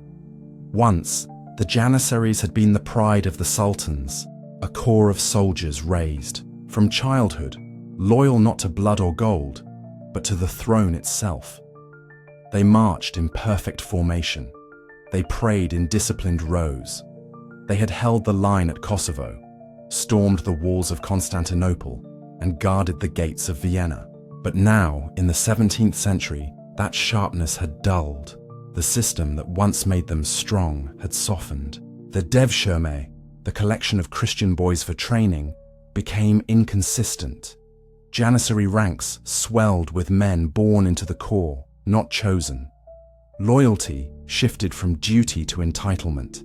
They opened shops, married, and lived in the cities they once defended from afar. Pay fell behind. Inflation bit into their wages. And where once they waited with patience for orders, now they protested. Not with letters, but with weapons. In the courtyards of Topkapi, they gathered in anger. They demanded gold, new sultans, the heads of viziers, and often they received them. The balance had flipped. The Janissaries were no longer a tool of the state. They had become a power within it, unpredictable, loud, and dangerous. Sultans feared them. Viziers bargained with them. The people, who once revered their presence, began to avoid their streets. And when war came, the discipline of old was harder to find. The Janissaries still fought, but their eyes often looked backward, toward politics, toward gain, instead of forward to the field. Their decline was not sudden. It crept in like dust on armor, slow but constant. And in that erosion, the empire lost more than soldiers. It lost a mirror, a reflection of its past strength and its current uncertainty. A fragile order. Despite the unrest, the empire did not fall. It flexed, it bent, but it did not break. In the face of rebellion, war, and decay, it found new ways to hold itself together, not through glory, but through balance. Diplomacy replaced conquest. Ambassadors were sent to Vienna, to Paris, to Warsaw. Treaties were signed. Borders, once redrawn with sword and cannon, were now negotiated with ink and seal. The Ottomans learned to listen as much as to speak. Within the court, reforms were attempted. New leaders rose, promising to restore order, to renew discipline, to reform tax and law. Some succeeded, for a time. Others faded into the marble corridors, where good intentions often wandered. Trade continued. Caravans moved through desert passes. Ships sailed from Alexandria and Algiers. The empire, though strained, still pulsed with life. In the coffeehouses of Istanbul, poets recited. In the madrasas of Damascus, students studied. In the mosques of Cairo, voices rose in prayer. But the fire was harder to summon. The certainty that had once lit the path, that this empire was chosen, destined, unshakable, now flickered. A new world was forming beyond the horizon, a world of gunpowder empires and rising Europe, a world that would challenge the slow, solemn rhythm of Ottoman rule. Still, the crescent moon stood high above the domes. Still, the call to prayer echoed across the rooftops. But now, behind each echo, there was a question, not yet answered, but deeply felt. And so the Ottomans stood, not in triumph, but in tension, holding fast to the memory of greatness, even as the ground beneath them whispered of change. Chapter 10. The Tulip Era. It began with a flower, a simple bloom, delicate and slender, its petals curved like flame, its colours rich as silk. The tulip, not native to Ottoman soil, yet embraced as if born from it, became a symbol of a new age. After centuries of expansion, conquest, and storm, the Ottoman Empire turned inward, and the court fell in love with beauty. This was the early 1700s. The battlefield quieted, and the palace grew still. It was not peace born from victory, but from exhaustion. The empire, worn from centuries of strain, chose a gentler path. one paved not with swords, but with poetry, gardens, and celebration. The tulip era had begun. Sultans and viziers commissioned fountains instead of fortresses. Courtyards blossomed with marble pools, shaded by pomegranate trees and lined with rare tulips in hues of violet, white, and fire red. Istanbul became a gallery, its skyline softened by pleasure, pavilions and domes built to delight, not to defend. Poets were favored once again. They wrote not of war or empire, but of moonlight, longing, and flowers blooming by lantern glow. Miniature painters illustrated not battles, but banquets. Gardeners became artists, each tulip bulb a note in the empire's soft new melody. The empire, for a moment, dreamed not of rule, but of refinement. But beneath the elegance lay a quiet truth. This beauty was fleeting. Like the tulip itself, its bloom would not last forever. Still, for a short while, the empire breathed in the scent of gentleness, choosing for once to admire the garden rather than march beyond its walls. The scent of the West, as petals unfurled. In palace gardens, a new wind blew in from the West, carrying ideas, fashion, and fascination. Europe, once seen through a lens of rivalry and resistance, now arrived with curiosity. Ambassadors from Paris and Vienna came to the Ottoman court bearing gifts, pocket watches, paintings, and books filled with Enlightenment thought. They spoke of academies, theatres, and royal salons. They shared stories of rulers not feared for their armies, but admired for their art and science. And the Ottomans, weary from centuries of tension, listened. For the first time, European influences slipped into Ottoman daily life, not through conquest, but through admiration. Sultans and viziers wore French fabrics stitched in Istanbul's own ateliers. Music with unfamiliar melodies floated through the inner chambers of Topkapi. Clocks ticked in corners, once ruled by the rhythm of the sun. Translations began. Ottoman scholars explored works by Newton, Descartes, and Voltaire. They debated science, philosophy, and governance with new language, new tone. Printing presses, long resisted, were cautiously embraced, not for sacred texts, but for poetry, history, and news. But this was not imitation. It was a dialogue. The Ottomans filtered what they found, adapting it to their world. They wore French waistcoats over Ottoman robes. They read Western books by candlelight beside Qurans. They built gardens inspired by Versailles, yet watered by the wisdom of centuries of Islamic geometry and design. The scent of the West was alluring, but uncertain. It brought elegance, yes, but also questions. What did it mean to be Ottoman in a world now changing so fast? Could a tulip bloom beside a mirror from Paris? In these moments of gentle exchange, the empire floated between tradition and temptation, between its deep roots and the winds that whispered of something new. Shadows, in celebration, while the palace shimmered with light, the streets beyond grew dim. The festivals of the tulip era were dazzling. Nights filled with music, fireworks over the Bosphorus, and lanterns reflecting in still waters. Courtiers danced in silks. Poets recited verses beneath trees heavy with blossoms. Istanbul, at its center, seemed timeless and untouched. But beyond the Golden Gates, life told a different story. In the provinces, farmers toiled under rising taxes. The price of grain climbed. Coins lost value.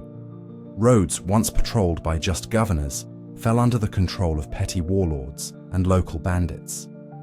The people heard of parties in the capital while their children went hungry. Their letters to the court went unanswered. Their pleas faded into the cracks of distant stone. The janissaries, once powerful, now wandered without purpose. Some opened shops, Others gambled in the shadow of old barracks, their discipline frayed and their loyalty weakened. Meanwhile, new palace favorites, poets, artists, and garden architects received pensions once reserved for soldiers and statesmen. And yet the court continued to dance, not out of malice, but out of detachment. The empire had grown so large that the pain at its edges no longer reached the heart. Or if it did, it arrived too quietly to stir change. The people grew resentful. They did not hate beauty, but they feared its cost. They did not reject art, but they wondered what it covered. For each new tulip planted in a palace garden, another family sold a lamb to pay a tax collector. As celebration bloomed, so did silence. The silence of officials too afraid to speak the truth, the silence of peasants too tired to shout, and within that silence, unrest began to root itself. Quietly, patiently, waiting, the Patrona Halil rebellion. Then, one day in 1730, the silence broke. It began not in the palace, but in the markets. Patrona Halil, a former janissary once, a bathhouse worker, stepped into the light. He was not a noble, not a scholar, but he was angry, and he was not alone. He spoke of injustice, of hunger, of forgotten people, and as his voice rose, so too did a crowd. Within days, the rebellion spread through Istanbul like fire through dry fields. Markets shut, shops closed, the music stopped. The courtiers, so recently wrapped in velvet and perfume, now hid behind shutters. The Sultan, Ahmed III, faced a wave he had not seen coming, not from foreign armies, but from his own streets. The rebellion was not just against a man, it was against a mood, against the illusion that peace could last without balance, that beauty could blind pain. Tulip gardens were torn apart. Pleasure palaces were burned. The empire's delicate bloom was crushed under the boots of its forgotten children. Ahmed III was forced to abdicate. The tulip era ended as suddenly as it began. The poets fell silent. The lanterns dimmed. And the empire turned its gaze back, inward, not to celebrate, but to survive. Yet even as the petals withered, something remained. A memory, a lesson, that no age, no matter how fragrant or finely painted, could escape the pulse of its people. And so, the Ottomans remembered their roots, the soil beneath the tulips, the hands that planted them, the quiet truth that no garden grows without care for the ground beneath. Chapter 11. Storms from the West. The sun that rose over the Ottoman Empire in the 18th century did not warm as it once had. The light came not from within its palaces or minarets, but from beyond, from the salons of Paris, the libraries of Berlin, and the quiet study rooms of Edinburgh. It was a light of thought, of words, of questions whispered into the world with a confidence that had no need of swords. This was the Enlightenment, an age of reason that dared to challenge kings, popes, sultans, and ancient truths. Within the empire, these whispers arrived first as rumors, then as books, and finally as questions in the minds of young scholars and bureaucrats. Could reason be higher than tradition? Was the sultan's rule just by birth, or should it be proven by merit? What rights did a man have simply by being born? These were questions that had never been asked so boldly, and they began to shake, the pillars of an empire built on obedience and divine authority. In the cafes of Istanbul and the schools of Salonika, people debated new ideas. Liberty, equality, and fraternity were not just French slogans anymore. They were sparks that drifted eastward on the winds of change. The old world, rooted in empire and hierarchy, was beginning to feel unstable beneath the weight of new thoughts. The Ottoman court watched with cautious eyes. On the one hand, the Enlightenment offered progress, education, science, tools the empire sorely needed. On the other, it challenged everything the empire was built on. To open the door too wide would be to invite a storm, but to keep it shut might mean suffocation. And so the empire stood at the threshold, uncertain, curious, afraid, Russia on the horizon. While the Ottomans struggled with thoughts, Russia moved with force. From the north, under the rule of Catherine the Great, the Russian Empire began to press against the Ottoman borders like a slow but powerful tide. Catherine was no ordinary monarch. She studied philosophy, read Enlightenment texts, and dreamed not only of ruling, but of shaping the world. She saw the Black Sea not as a boundary, but as an opening. The Ottoman ports, once proud and thriving, looked vulnerable to her ambitious gaze. The Balkans, rich in culture and history, became prizes in a game of imperial chess.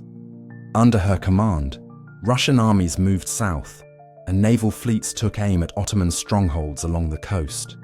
Wars followed, bitter, costly, and revealing. In Crimea, once a loyal vassal to the Sultan, Russian influence grew until the peninsula was lost altogether. It was a devastating blow. Crimea had been more than territory. It was a part of the Ottoman soul, a symbol of faith and power on the northern frontier. Losing it felt like losing a limb. But this was not just about land. This was about fear. Fear that the empire, once the shadow over Europe, was now becoming the shadowed. Each Russian advance showed the cracks in the Ottoman military, its outdated tactics, poorly trained soldiers, and inflexible command. Where once the Ottomans had surged like a storm into Europe, now they struggled even to hold their ground. Catherine's ambition did not end with borders. She called for the liberation of Orthodox Christians under Ottoman rule, wrapping her conquest in the language of faith and justice. But behind her words was empire, pure and simple. For the Ottomans, this was more than war. It was a cold reminder that while they wrestled with ideas, others were seizing their land. Losses and lessons. Defeats on the battlefield turned into signatures on paper, harsh treaties that sliced through the empire like cold knives. Territory after territory slipped away. Crimea, Bessarabia, parts of the Caucasus, and islands once proud with Ottoman flags. The maps changed, and with them, the spirit of the people. In Vienna and London, diplomats discussed the Eastern question. How long would the Ottomans last, and who would claim their pieces when the time came? It was as if the empire had become a patient everyone expected to die, and all the neighbors were preparing for the will to be read. But within the Yai, sorrow, something shifted. The empire was not yet dead, and its leaders were not yet blind. Each loss was painful, yes, but also instructive. Why had they failed? What had gone wrong? And what could be done to stop the bleeding? These were not questions of pride anymore. They were questions of survival. Some scholars, ministers, and soldiers began to look inward. They studied European models, not only armies, but schools, economies, and institutions. They saw that the West's strength came not just from muskets, but from minds. Education, innovation, and discipline were the foundation of Europe's rise. In the empire's heart, whispers of reform grew louder. Could the Ottomans change without losing themselves? Could they modernize and still remain Ottoman? These were not easy questions. Tradition was thick like stone, and every change threatened to crack its surface. But the cost of staying the same was becoming clearer with every treaty signed and every border lost. Loss in time became teacher, and though the lessons were bitter, they planted seeds. Seeds that would one day reach toward the light of reform. Selim the Reformer. In 1789, as revolution rocked France, a new sultan took the Ottoman throne, Selim III. He was thoughtful, educated, and deeply aware of the world's changes. He did not wear blinders of pride. He saw clearly that his empire was behind and falling further by the day. And so, with a quiet resolve, he set out to do something few dared to try: reform the empire from within. Selim's vision was bold. He wanted to modernize the army, bringing in European tactics and training to create a new corps, the Nizam-i, Seeded, or New Order. He sought to rebuild the financial system, train ambassadors in Western languages, and create schools that taught more than the old ways. He believed that only by changing the empire's mind could he save its body, but change is never welcome by all. The Janissaries, once elite warriors but now resistant to any challenge to their power, saw the new order as a threat. Religious leaders feared that reform would erode the empire's Islamic soul, and nobles, comfortable in their privileges, resisted anything that asked them to give more or expect less. Selim pushed forward with quiet strength. He built new barracks, hired foreign advisors, and tried to create a bridge between East and West. For a moment, it seemed hope was returning. Young officers believed again. Thinkers wrote with courage. A new spirit fluttered in the air, fragile but real. But the resistance grew too. Riots broke out. Whispers turned to threats. In 1807, the Janissaries, joined by allies in the court, rose up. Selim was overthrown, imprisoned, and later killed. His reforms were crushed, but not forgotten. Selim died a martyr not only to vision, but to the pain of transition. He tried to pull a centuries-old empire into a new age, and for that, he paid with his life. Yet his dream would live on. Others would pick up the pieces he left behind. Others would try again. And so, even in his failure, Selim left something behind. A question still hanging in the palace halls. Can an empire change, or must it fall before it is born again? Chapter 12. Empire in Reformation. The morning of November 3rd, 1839, carried more than a chill in the air. It carried a promise. In the rose garden of the imperial palace of Gulhan, near the heart of Istanbul, a document was read aloud, not just to the gathered crowd, but to the empire itself. This was the Hatta Sharif of Gulhane, the noble edict of the Rose Chamber. And though it was spoken with the calm rhythm of formality, its words would ripple through every corner of the Ottoman world. For centuries, the Ottoman Empire had lived by custom and decree, by sacred law and inherited power. But now, something new had entered. A breath of reform. The edict promised protection for all subjects, regardless of religion. Life, honor, and property were to be safeguarded. Taxes were to be collected fairly, conscription made humane, and the courts reformed. It was a shift from empire as tradition to empire as law. Behind the carefully chosen words was a clear message. The empire could no longer survive on its past alone. The world had changed. Europe had changed. And now, the Ottoman Empire, vast, wounded, and aging, would have to change too. The man behind the edict, Sultan Abdulmecid I, was young, thoughtful, and aware of the moment's weight. He did not write the document alone. It was shaped by reform-minded advisors like Mustafa Reshid Pasha. But it was the Sultan's voice that gave it life, and his signature that sealed its fate. The edict was not just policy. It was a signal to the world that the Ottoman Empire was not ready to fall into history's shadows. It would walk into the modern age, not dragged by force, but led by choice, at least in hope. Still, reform was easier written than lived. The edict's promises were bold.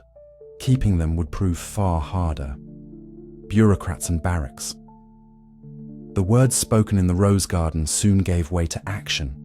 Across the empire, from Anatolia to the Arab provinces, the machinery of change began to move, slow, creaking, but determined. New ministries were formed, replacing old systems rooted in loyalty and inheritance. Civil service exams were introduced to favor merit over connection. Foreign languages began to appear in government offices. Even the way officials dressed began to shift. Long robes and turbans gave way to European coats and the red felt. Fez. It was more than fashion. It was a symbol that something old was being softened and something new was being tried. Schools became a cornerstone of reform.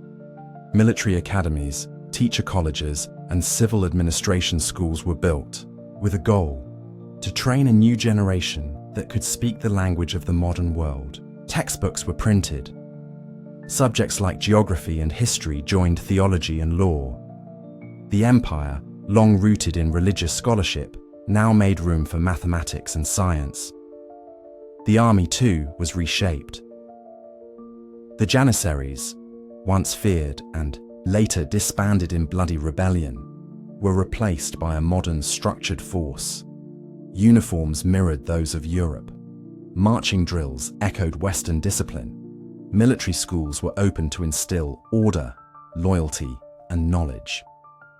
Law codes were rewritten based on European models, especially the French legal system.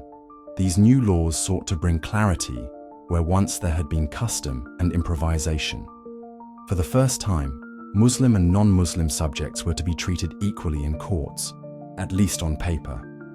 Judges were trained. Laws were printed in multiple languages. The empire tried to walk upright in the eyes of the world, and yet, these changes were not always welcomed. In distant villages, reforms felt like foreign orders. In the cities, old elites grumbled about lost privileges, and within the empire's core, many wondered, can one shape a new future without breaking the past? The trouble of identity. As reforms spread across the empire, another shift stirred, slower, quieter, but deeper. It was not a change in law or uniform, but in soul. For centuries, the Ottoman identity had been clear. One was a subject of the Sultan, a follower of the empire's traditions, and part of a vast world shaped by Islam, loyalty, and order. But with each new law, each Western school, each newspaper printed in Turkish, Arabic, Greek, or Armenian, the question grew louder. What does it mean to be Ottoman? Was it enough to obey the Sultan? Or must one also speak Turkish, wear a fez, and believe in reform? If Christians and Jews were now equal under the law, were they still dhimmis, protected but lesser? Or were they now full citizens, brothers in the empire's body? And what of language? Was Arabic the sacred tongue, or was French the key to progress? Young students in Istanbul read Voltaire and Rousseau. They learned about the rights of man, the rule of law, the will of the people. But others, in the countryside or among the ulama, saw these as threats. Ideas that could tear the fabric of a world held together by faith and custom. This was the trouble of identity. To modernize meant to change, and to change meant to question. The empire, once confident in who it was, now found itself looking into a mirror and not always liking what it saw.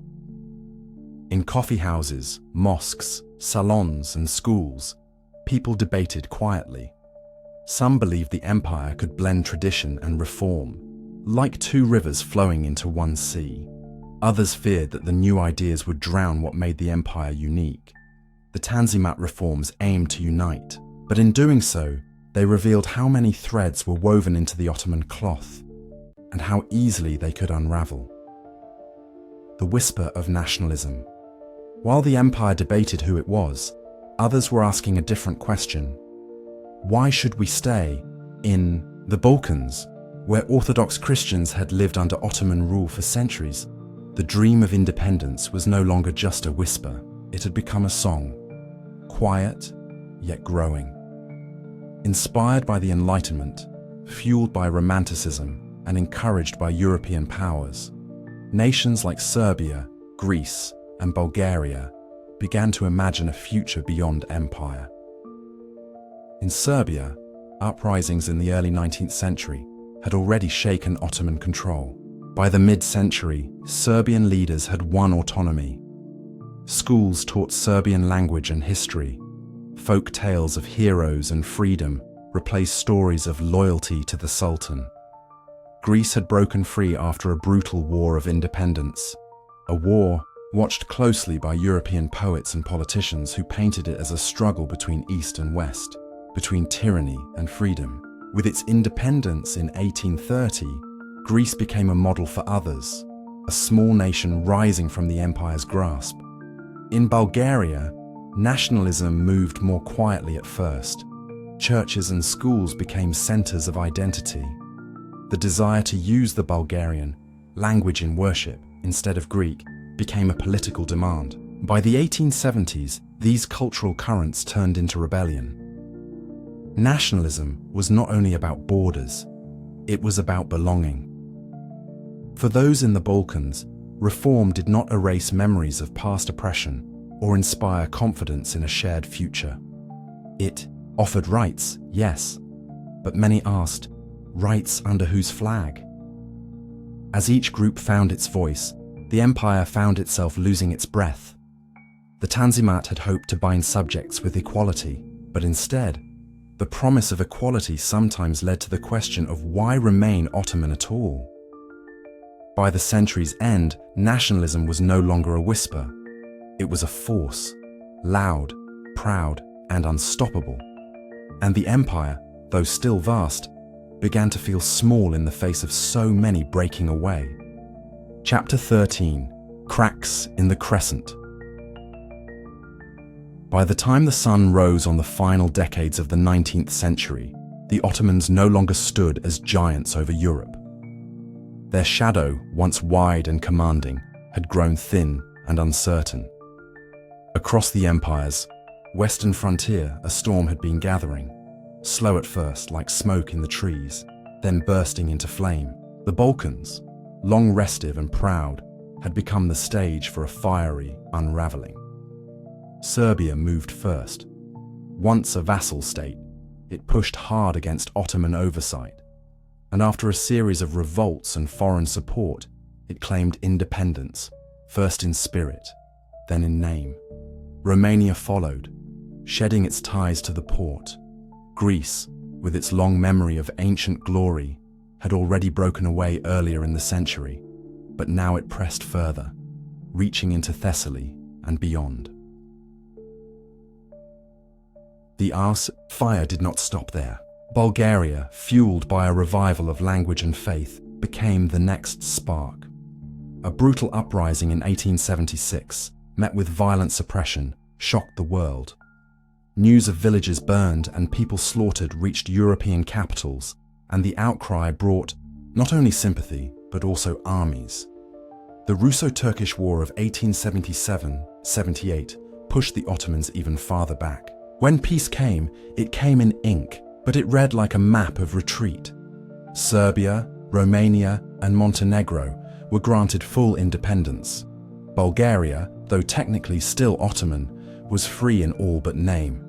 It was not just land that was lost, it was presence. For centuries, the empire had been a patchwork of peoples, faiths, and languages. The Balkans had held together a delicate blend of Christian and Muslim, Slavic, and Turk.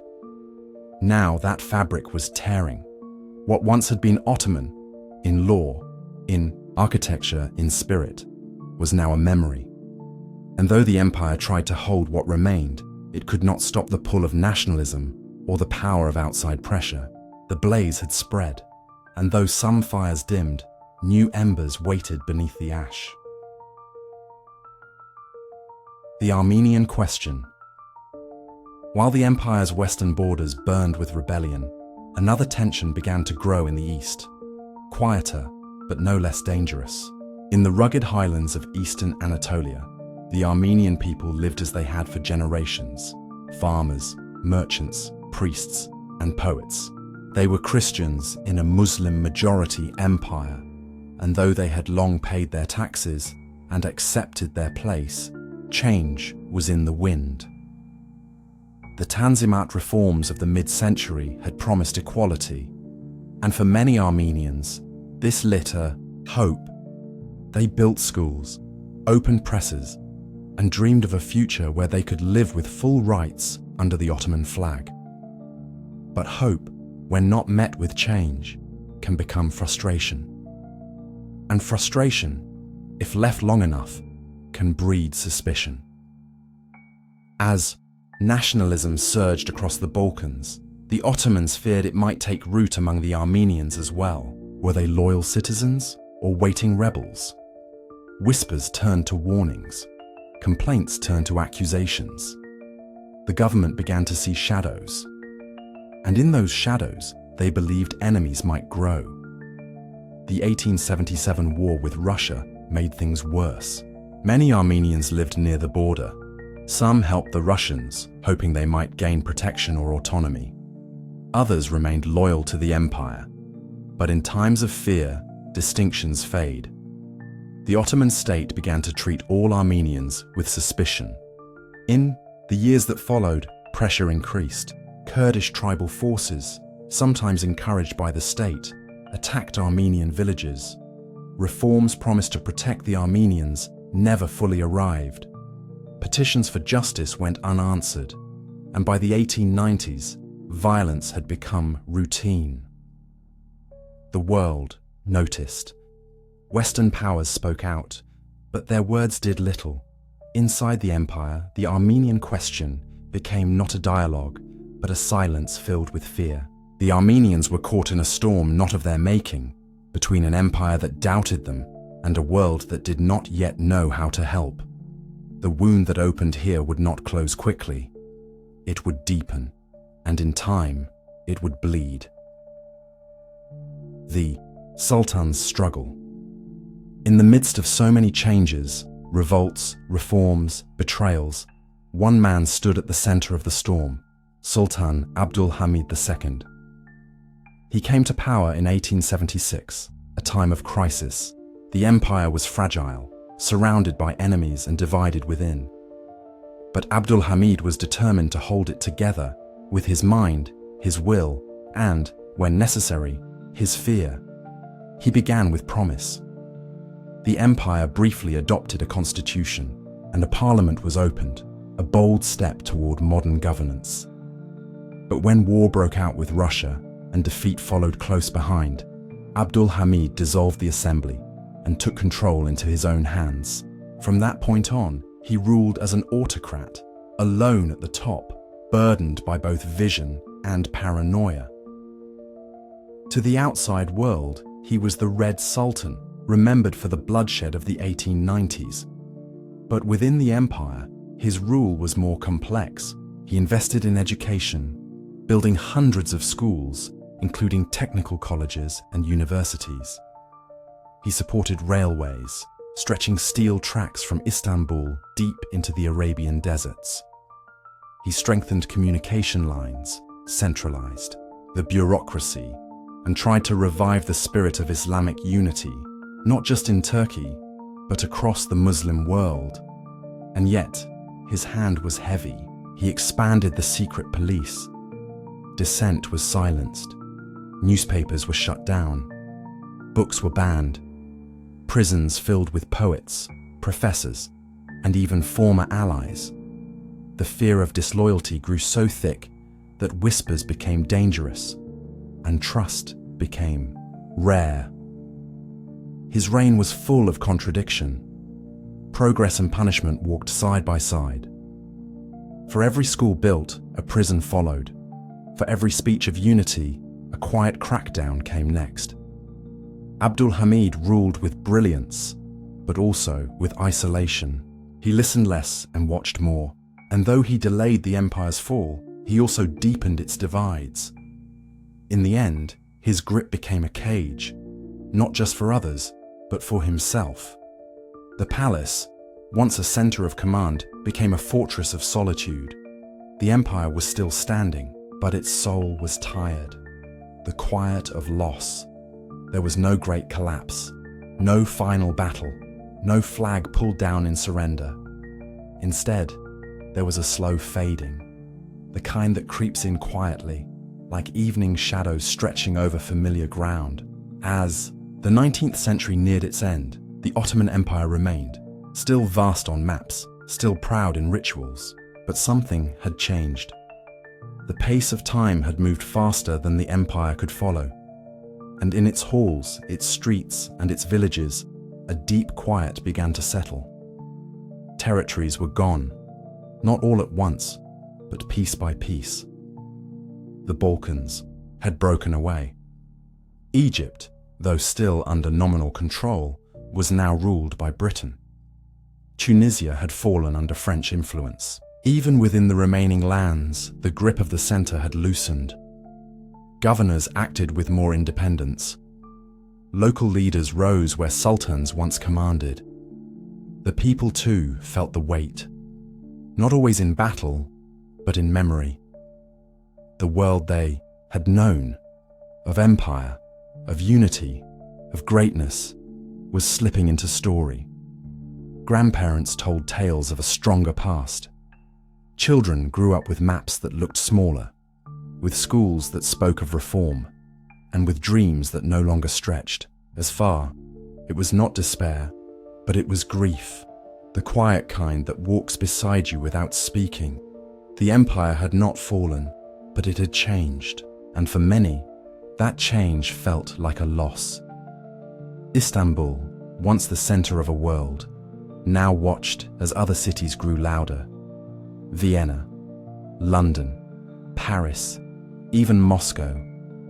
The Ottomans still ruled, still prayed, still worked, but they were no longer at the center. They were on the edge, watching, waiting, wondering. The crescent, once bright and full, now had cracks, not enough to break, but enough to show the strain. And in that quiet, something else began to stir. Not the roar of collapse, not yet, but the rustle of something coming. A new century, a new storm. Chapter 14. The Young Turks and the Old Empire. The empire was weary. Its skin bore the cracks of loss. Its voice grew faint beneath the weight of retreat, and its breath carried the scent of old glories slipping into shadow. Yet, in this fading quiet, a new sound stirred. The steps of youth, the rhythm of resistance. It came not from the palace, but from the edges, in barracks, coffee houses, and foreign classrooms. These were the young Turks, officers, students, and thinkers who believed the empire still had a future, but only if it dared to become something new. The year was 1908. In the towns of Macedonia and along the mountain trails of Rumelia, the whispers became orders and the dream became a plan. From within the ranks of the army, a group known as the Committee of Union and Progress, the CUP, began to move. They were not unified by age or background, but by purpose. They had watched the empire falter. They had read the books, heard the speeches, and studied the revolutions of Europe. And now they believed it was time for their own. What they wanted seemed simple: the restoration of the Constitution. It had been written in 1876 and swiftly shelved by Sultan Abdul Hamid II when the tides of war had made freedom too risky. Now, the Young Turks demanded its return, not just as law, but as promise. A future of accountability, a government by assembly, an empire shaped by voices, not only commands. Under pressure and faced with mutiny, Abdul Hamid relented. On a warm July day, the constitution was reinstated. Parliament was recalled. Political parties began to form. Exiles returned. Across the empire, from Istanbul to Cairo, from Beirut to Salonika, people filled the streets. They danced. They wept. They sang songs of freedom. It felt like a rebirth. But even the brightest dawn can hide the storm behind it. The coup was not the end. It was only the beginning of questions without answers, of hopes without anchors, and of unity that would soon begin to fracture. Unity and division. The words they chose were familiar: liberty, equality, fraternity. They had crossed oceans and languages, born in the fires of the French Revolution and carried through the books and ideals of the West. For the Young Turks, they were more than slogans. They were medicine, a cure for an empire that had grown brittle with age. But the Ottoman Empire was not France. It was not a single people, or a single faith, or even a single language. It was a patchwork quilt of Armenians and Arabs, Turks and Kurds, Greeks and Jews, Muslims, Christians, and many more, stitched together by centuries of rule and ritual. And now, as reform moved to the center, all those different threads began to pull. Some Young Turks envisioned a modern Ottomanism, a shared identity above religion and race, bound by citizenship and constitution. Others saw salvation in Islam, a renewal of unity through faith. And still others, more quietly but no less fiercely, pushed for Turkish nationalism, placing ethnic identity above all. These competing visions did not cancel each other. Instead, they clashed, softly at first, then with sharper edges. In the press, debates turned fierce. In parliament, alliances shifted like sand. In the streets, protests blurred with violence. What had once felt like a single march forward began to splinter. Arabs demanded recognition of their culture and language. Armenians asked for safety and representation. Greeks questioned their future under Turkish rule. And among the Turks themselves, many began to feel that the empire must choose, be a home for all, or belong fully to some. The promise of equality made many hopeful, but hope can quickly sour when promises remain paper. Beneath the banner of reform, old fears still breathed, of betrayal, of rebellion, of collapse. What had been meant to unite began, slowly, to divide. The fall of Abdul Hamid. He had ruled for over 3 decades, a sultan who once silenced dissent with force, who built railways and schools even as he darkened the prison cells. To some, Abdul Hamid II was a visionary, to others, a tyrant. But by 1909, he was simply a relic, a shadow of a vanished age. After the Constitution's return in 1908, Abdul Hamid remained on the throne, a figurehead in a changing empire. But his presence was not forgotten. In April 1909, conservative forces staged a counter-revolution, hoping to restore his full power and crush the new parliament. The uprising, chaotic and bloody, shook Istanbul. It lasted only days. The Young Turks responded swiftly, sending loyal troops to suppress the rebellion. What followed was quiet, but final. On April 27, 1909, Abdul Hamid II was deposed by the very system he had once tried to bury. He was sent into exile in Salonika, not in chains, but in silence. He would never return to power. His fall marked more than the end of a reign. It was the closing of a chapter, the last time a sultan would rule with absolute power. In his place, Mehmed V was crowned, a ceremonial figure with little sway. Real authority now belonged to others, to the parliament, to the generals, and, more and more, to the Committee of Union and Progress. But Abdul Hamid left behind more than memory. He left an empire uncertain of its shape, torn between reform and tradition. His exile did not end the struggle. It merely passed the question from one hand to another.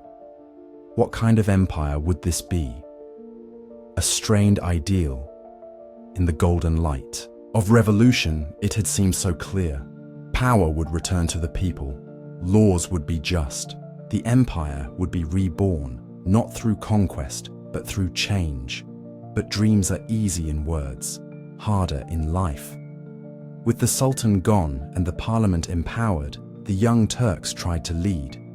But they were not a single body. They were Many minds, many visions, some pragmatic, others idealistic, and all were navigating the ruins of an empire already weakened by war, rebellion, and debt. Political parties multiplied, but trusted not. Debates turned personal. Newspapers grew more radical. The promise of free speech brought not unity, but chaos. In some regions, governors acted with independence. In others, people demanded more than the state could give. Ethnic tensions grew, rebellions flared. The dream of a unified Ottoman identity faded beneath rising nationalism. To maintain control, the QP began to centralize power, closing newspapers, silencing critics, sidelining rivals. The same group that had once cried for liberty began to whisper about order. In time, the parliament became less a beacon of freedom and more a stage for dominance. Military voices grew louder. Secret decisions replaced open debate. Reform, once a flame, flickered in the wind. And so the ideal strained. The very tools meant to save the empire, constitution, parliament, liberty, became sources of friction. Some called for a return to the old ways. Others demanded even deeper change. In the middle stood the people, confused and tired. The Young Turks had tried to steer the empire into a new century. But the empire was not just a ship, it was a sea. Vast, unpredictable, and full of currents too deep to chart. The revolution had come, but the peace had not. Chapter 15. Into the Inferno. In the summer of 1914, the world stood at the edge of a war unlike anything it had ever seen. Old empires rattled sabers, young nations made demands, and alliances, once written in calm ink, now burned with urgency. In the middle of this storm stood the Ottoman Empire, tired, fractured, but still standing. By this time, the Ottomans had lost much. Provinces that once shimmered with the empire's strength, Egypt, Libya, the Balkans, were gone. Its economy wavered, and its people lived with a quiet fatigue. Yet in its leaders' hearts, there was still a dream. To rise again, to reclaim lost dignity, and to prove that the crescent had not yet set. Germany came with promises, military aid, strategic partnership, a place beside great powers, and for the ruling Committee of Union and Progress, especially the ambitious Enver Pasha, it was an offer too tempting to ignore. Germany was modern, disciplined, and rising fast. To align with them was to believe in the possibility of a restored Ottoman role in global affairs. On August 2nd, 1914, a secret alliance was signed, and by November, Ottoman warships, now under German command, bombarded Russian ports in the Black Sea. The die was cast. The empire, already fragile, had chosen to walk into the fire. This was not a confident march. It was a gamble. Leaders hoped the war would bring them victory, perhaps the return of lands lost and new strength in the Muslim world. But behind their calculations was a deeper truth. They had few choices left. Isolation meant decline. Neutrality meant irrelevance. Alliance, even with risk, meant a chance at survival. Yet survival would not come through this war. The price would be heavier than any imagined. The old empire, stretched across deserts and mountains, was not ready for a war of machines and total destruction. Gallipoli, blood and stone. In the spring of 1915, the empire braced itself for invasion. The Allies, Britain, France, and their dominions, planned a bold strike to break through the Dardanelles, seize Istanbul, and force the Ottomans out of the war. If successful, it would open a path to aid Russia and crumble the Ottoman heartland. The plan was daring. The place was Gallipoli. The Gallipoli Peninsula, dry and rocky, jutted into the sea like a clenched fist. Its cliffs and coves became the front line of one of the war's fiercest and most personal campaigns. Allied troops, including Australians and New Zealanders, the Anzacs, landed on the shores under heavy fire. What they expected to be a quick advance became a grinding stalemate. The Ottoman defense, commanded by German officers and led on the ground by Turkish commanders like Mustafa Kemal, held firm. Trenches were carved into stone. Water was scarce. Heat scorched by day, cold froze by night. The men, both Ottoman and Allied, lived among flies, wounds, and the dead. There was no glory, only survival. Gallipoli became a symbol for the empire, a sign that it could still resist, that its soldiers, often poorly equipped, still had fire in their hearts. For the Allies, it was a sobering lesson in overreach. The campaign, after months of blood and sacrifice, ended in withdrawal. The cliffs, once the site of ambition, were left to silence. Yet the victory was not sweet. It came at terrible cost. Tens of thousands died. The land itself seemed to weep. For the Ottomans, it was a rare moment of triumph in a war that was tearing them apart. And for Mustafa Kemal, it was the beginning of something greater, though no one yet knew how the echoes of Gallipoli would shape the future. The Armenian tragedy. As the war raged across borders, another darker story unfolded within the empire's own walls, not in the clash of armies, but in the quiet disappearance of a people. The Armenians had long lived in the eastern provinces. Farmers, artisans, priests, children. They were Ottoman subjects, Christian in faith, and caught in the deepening fear of a collapsing state. During the war, the government accused Armenians of siding with the enemy, of being a threat, a risk, a crack in the wall. It was suspicion, sharpened by panic, stoked by politics, and fed by hatred. In 1915, the order was given. First, the intellectuals and leaders were arrested, teachers, priests, doctors. Then, the deportations began. Entire villages were forced to march, men, women, the elderly, and the young, into the deserts of Syria and beyond. They were told it was for relocation, for safety, but the truth was more brutal. On the roads, thousands died, from hunger, disease, and exhaustion. Others were killed outright. The convoys became trails of bones. The desert became a grave without names. Some were buried by sand, others by silence. By war's end, the Armenian people had been devastated. Communities that had stood for centuries were erased. The numbers still stir pain. Hundreds of thousands lost. Some say more. Families broken. Voices silenced. Even today, the word genocide brings debate. But the memory, the ache, does not argue. It waits in photographs, in letters, in quiet. Homes where songs are no longer sung. It is the deepest wound of the war, and for the empire, it marked not only moral collapse, but the unraveling of its very soul. A war on all fronts. The Ottoman Empire fought not one war, but many, across deserts, mountains, rivers, and seas.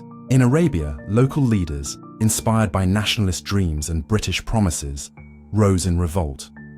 Sharif Hussein of Mecca declared the Arab Revolt in 1916, aiming to free Arab lands from Ottoman rule. His forces, aided by T.E. Lawrence and British gold, struck at supply lines, railroads, and garrisons. In the Caucasus, the Russians advanced, exploiting Ottoman weakness and harsh winters. Battles were brutal. Civilians suffered. Cities fell. And in the empire's heartland, food grew scarce. Blockades choked the coasts. Prices soared. Families starved. Disease spread. The war was total, not just for soldiers, but for everyone. In Anatolia, boys too young to shave were sent to the front. In Aleppo and Baghdad, mothers waited for news that never came. In Jerusalem, prayers rose over empty tables. Every corner of the empire felt the weight. By 1917, the British had taken Baghdad. In 1918, they captured Jerusalem. That same year, the empire's German allies began to collapse. The dream of victory had vanished. All that remained was endurance. And then the end came. On October 30th, 1918, the Armistice of Mudros was signed. The Ottoman Empire, exhausted, occupied, defeated, lay in ruins. Its cities were broken, its treasury empty, its people grieving. What had begun as a gamble ended as a tragedy. The empire had entered the war to reclaim strength. It emerged, without breath. Yet even in this moment of silence, something stirred. Not the empire. That chapter was closing. But something else. A different voice. A new horizon. But that story would belong to another chapter. Chapter 16. The Fall of the Sultanate. The guns had gone silent in 1918, but peace did not follow. What arrived instead was a strange kind of stillness, not calm, but numb. The Ottoman Empire, bruised and beaten by the Great War, now faced something even harder than defeat: dismemberment. In August of 1920, the victors of the war gathered in France to sign the Treaty of Sèvres. They did not meet with equal partners. The Ottoman delegation came not to negotiate, but to accept what had already been decided. The treaty was not a map. It was a carving knife. It sliced through what had once been empire, leaving only fragments behind. Istanbul, the beating heart of the Ottoman world, came under Allied occupation. British, French, and Italian troops marched through its streets. Their flags flew from its rooftops. Foreign officers walked past mosques and markets, their boots echoing through centuries of sovereignty. The city was not burned. It was quieted, placed under watch, its soul suspended in uncertainty. The treaty stripped the empire of nearly all its Arab lands: Syria, Palestine, Mesopotamia. Armenia was promised independence. Greece was granted land in Anatolia, and the western coast was handed over to Greek control. The straits between Europe and Asia were placed under international supervision. What remained was a skeletal state, Ottoman in name, but not in shape. For many in the empire, the treaty felt like a betrayal of history, a humiliation not just of borders, but of being. The sultans had once ruled from Budapest to Basra.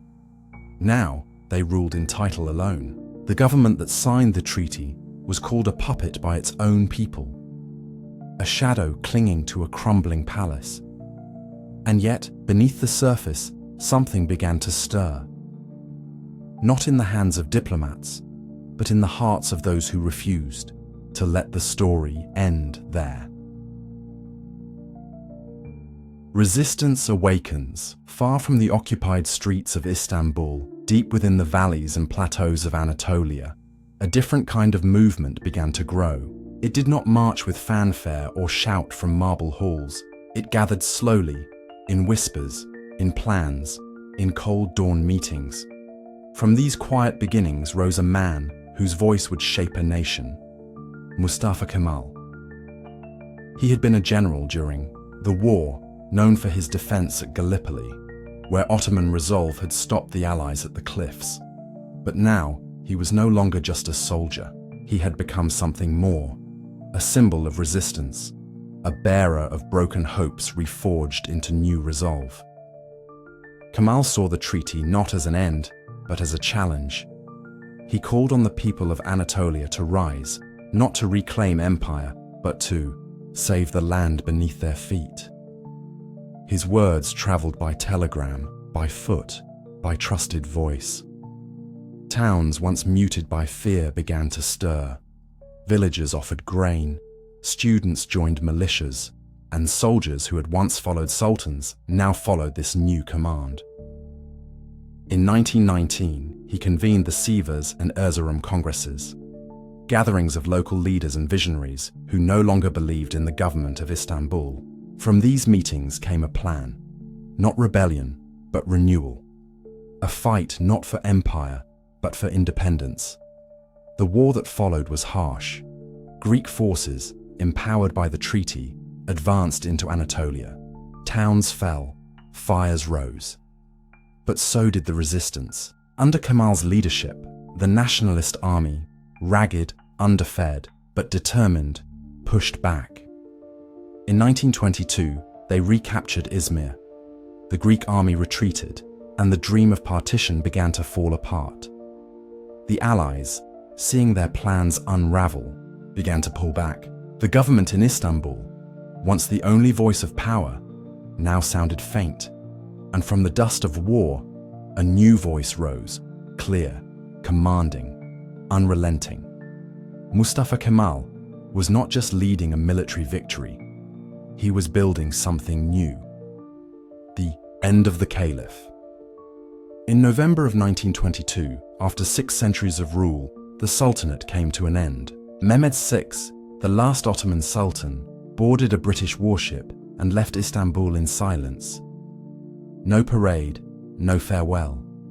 Just the soft sound of the Bosphorus beneath him and the weight of centuries behind. He left behind more than a throne. He left behind a world. The sultans had once been guardians of Islam, rulers of 3 continents, patrons of scholars, poets, and architects. They had seen golden ages and dark winters. Their names were written in stone and sung in prayer. But now, that line was broken. The world they had ruled had moved beyond their grasp. For some, the fall of the Sultanate was a tragedy. The loss of tradition, the end of the caliphate, the disbanding of an identity rooted in faith and empire. For others, it was liberation, the clearing of old shadows to make room for the light of a republic, modern and free. The Grand National Assembly in Ankara, led by Mustafa Kemal, did not delay. The Sultanate was formally abolished, and with it, the claim to caliphal authority. The empire was declared ended, its symbols dismantled, its titles erased. In its place stood something new, the beginnings of the Republic of Turkey. The Ottoman Empire, long a colossus of power and complexity, had taken its final breath. Its story ended not with a battle, but with a signature. A chapter closed, but the story itself had not vanished between worlds.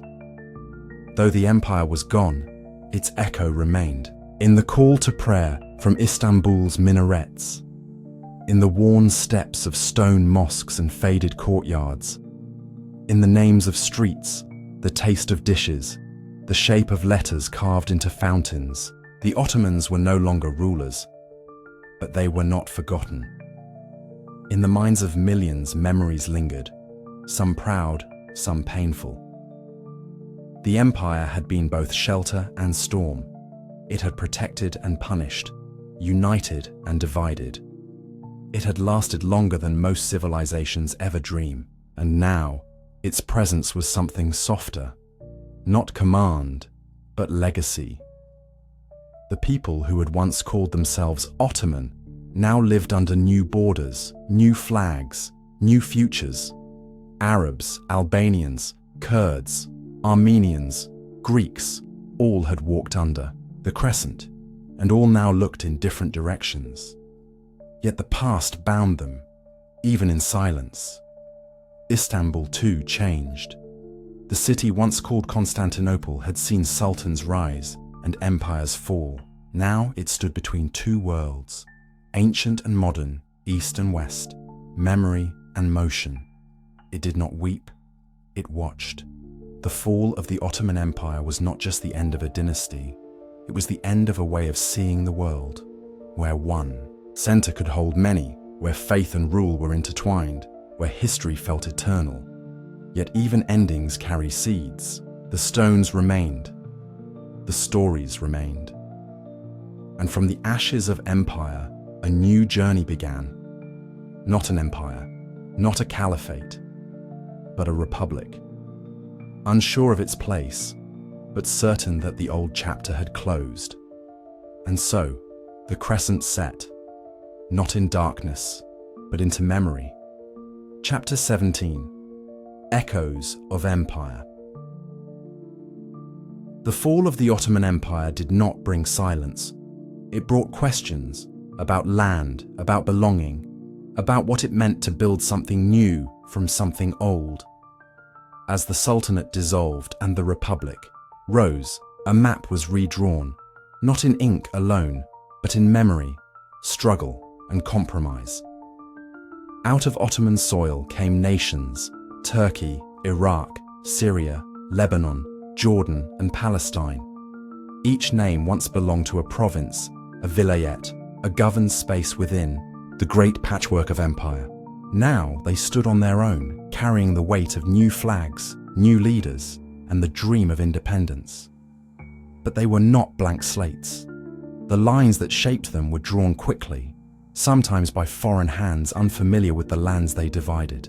Agreements made in secret, like Sykes-Picot, carved through communities, splitting tribes, separating cities from their rivers and people from their pasts. Still, the Ottomans had left something behind. In many of these new nations, the laws bore Ottoman roots. Property codes, court systems, administrative structures. They echoed the order once maintained by the empire.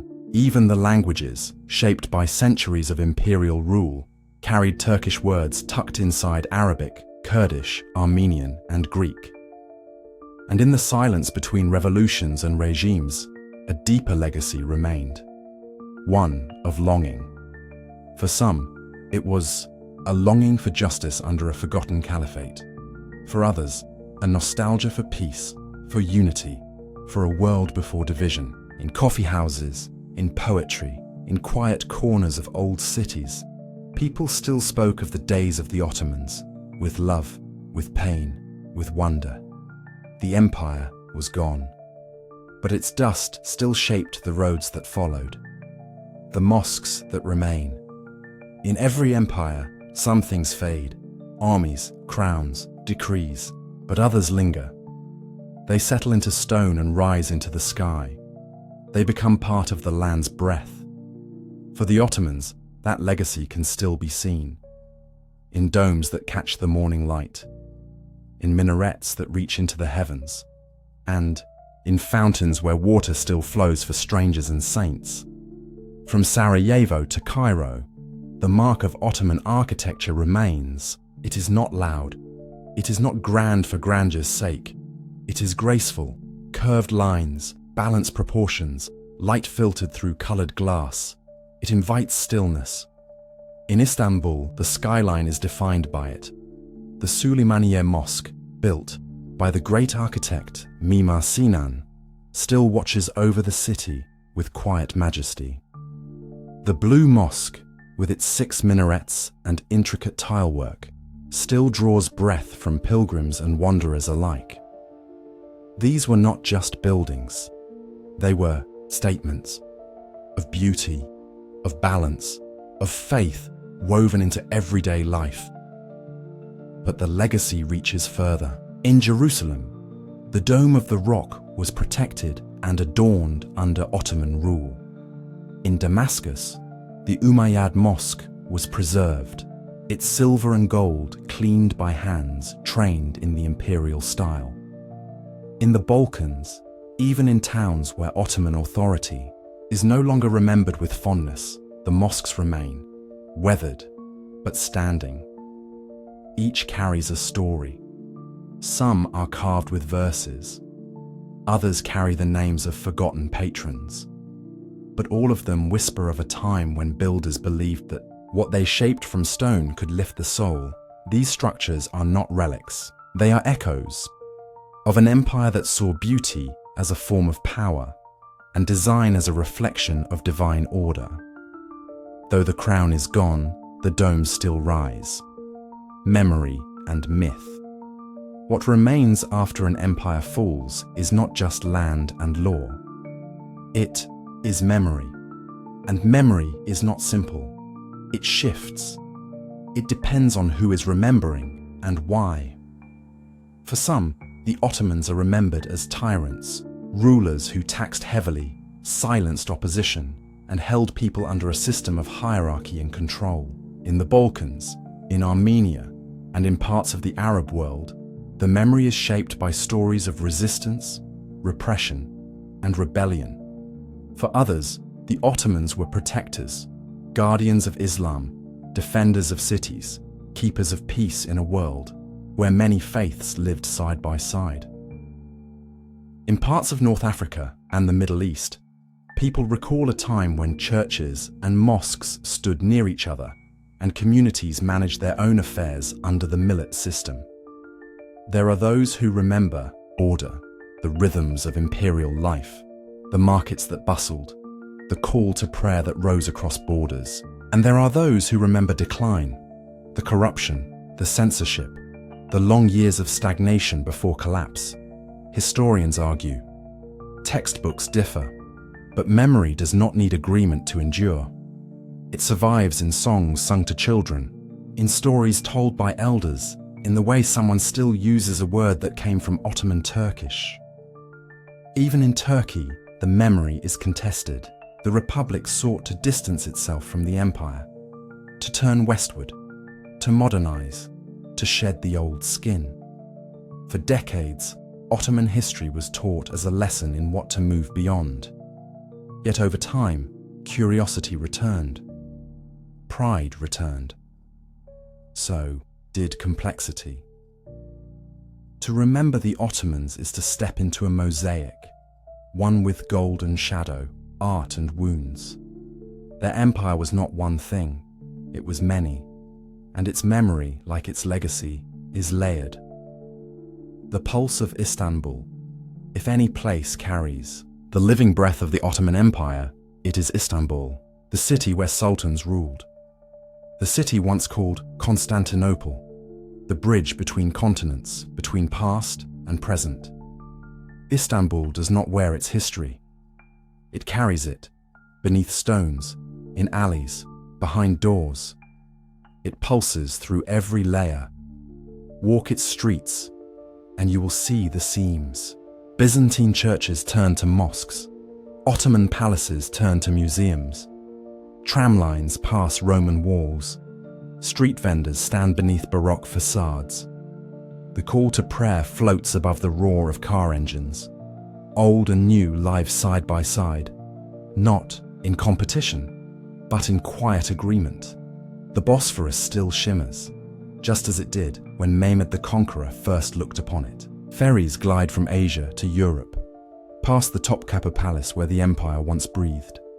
The Grand Bazaar still hums, selling spices and silks, electronics and heirlooms. And the people, Turkish, Kurdish, Arab, Armenian, Greek, still share space, still move to rhythms shaped by centuries. But Istanbul is not just a museum. It is alive. It is always becoming. And yet, it remembers. It remembers the pageantry of sultans on parade, the scholars debating in madrasas, the diplomats who walked its corridors. It remembers the prayers, the betrayals, the poets who wrote verses by candlelight. The Ottoman Empire may have ended, but in Istanbul its pulse still echoes, not as a ghost, but as a heartbeat buried deep within the stones. Chapter 18. The Empire Within Us. History does not sleep. It moves in slow, steady waves, not always loud, but always returning. Empires are born into this rhythm. They rise with vision, stretch with ambition, and then, when the time comes, begin to fade. The Ottoman Empire, like so many before and after it, followed this ancient pattern. Its rise was not sudden. It came with quiet victories, steady steps, and the pull of destiny. A small frontier principality became a vast and diverse empire. A band of horsemen became sultans, judges, poets, and builders of law. The crescent moon climbed high, shining, over lands far beyond its humble beginnings, but no empire stands forever. Not Rome, not Byzantium, not the Ottomans. With size comes weight, and with weight comes strain. Borders become burdens, courts grow distant, and what was once a unifying vision becomes difficult to carry. Still, what makes the Ottomans unique is not just their longevity, but what they left behind, not only in stone, but in soul. Their fall, like their rise, did not come all at once. It was not a single battle, not a single mistake. It was the slow, painful shift of time itself, history pulling forward, leaving old powers behind. And in their fall, they left us questions. What is strength without wisdom? What is power without purpose? Can a state endure if it forgets the soul of its people? These are not questions only for empires. They are for us, for anyone who builds, who dreams, who hopes their work will outlive their own days. The Ottomans are gone, but the rhythm that carried them, the rhythm of rise and fall, continues. In other names, in other times. And in that rhythm, we hear the echo of our own stories too. The architecture of memory empires are not only built of stone, they are built of stories. Stories told by the fire, written in margins, remembered in silence.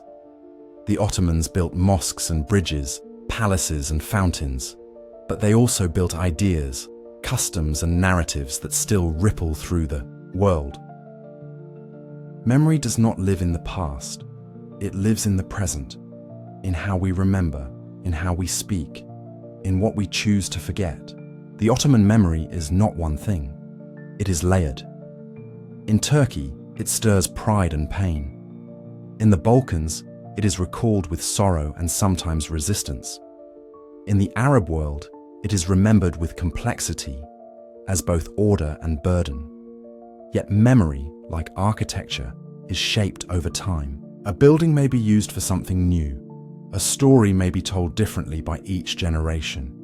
The Ottomans become mirrors, reflecting what we seek in ourselves. Some see tolerance, others see conquest. Some find beauty, others control. But all who look see something. That is the architecture of memory.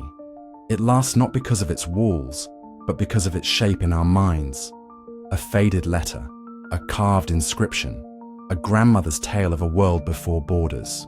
These are bricks too, and when we walk the streets of Istanbul, or read the poetry of a sultan, or stand before a crumbling mosque in a forgotten town, we are not only seeing what once was, we are touching what still is. The Ottomans built with vision, but it is memory that holds their empire now. Faith, empire, and the soul. To understand the Ottomans is to understand that power was only part of their story. Beneath the armies and treaties was something quieter, deeper, a world shaped by faith, ritual, and a search for meaning. The empire was not just political, it was spiritual. Islam guided the rhythms of Ottoman life. It echoed in daily prayers, in the layout of cities, in the justice spoken from the lips of Qadis. But faith was not only practiced, it was built. It became architecture, language, education, and law.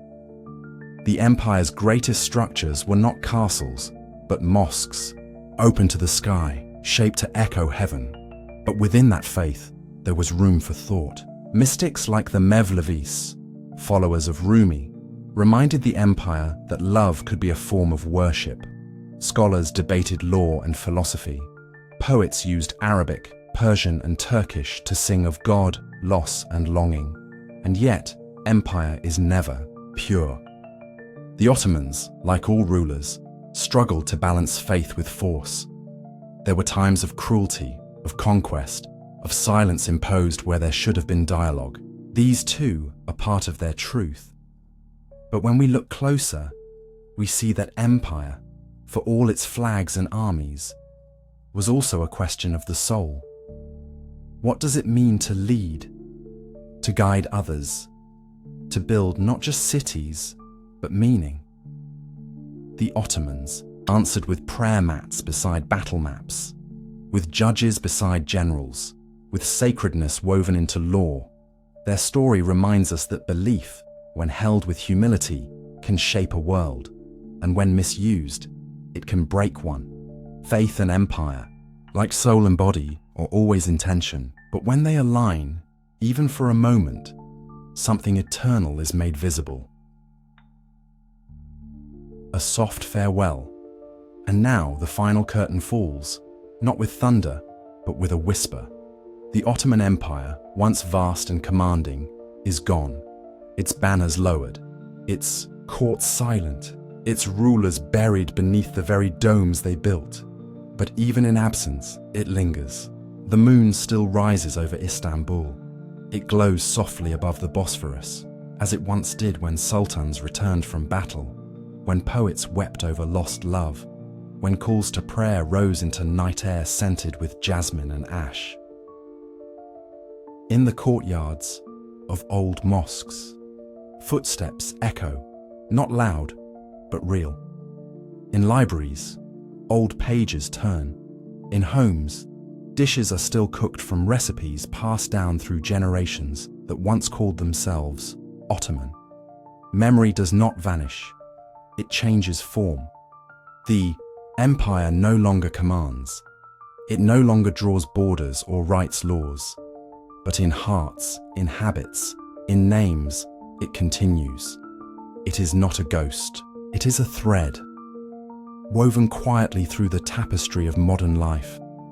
This is the soft farewell, not erasure, not denial, but a gentle closing of a long, complex, beautiful story. As we end this chapter, we do not say goodbye with finality. Instead, we listen to the distant call of a muezzin, to the rustle of wind through old stone arches, to the quiet murmur of history remembered at the edge of sleep. The empire is gone, but the story is not.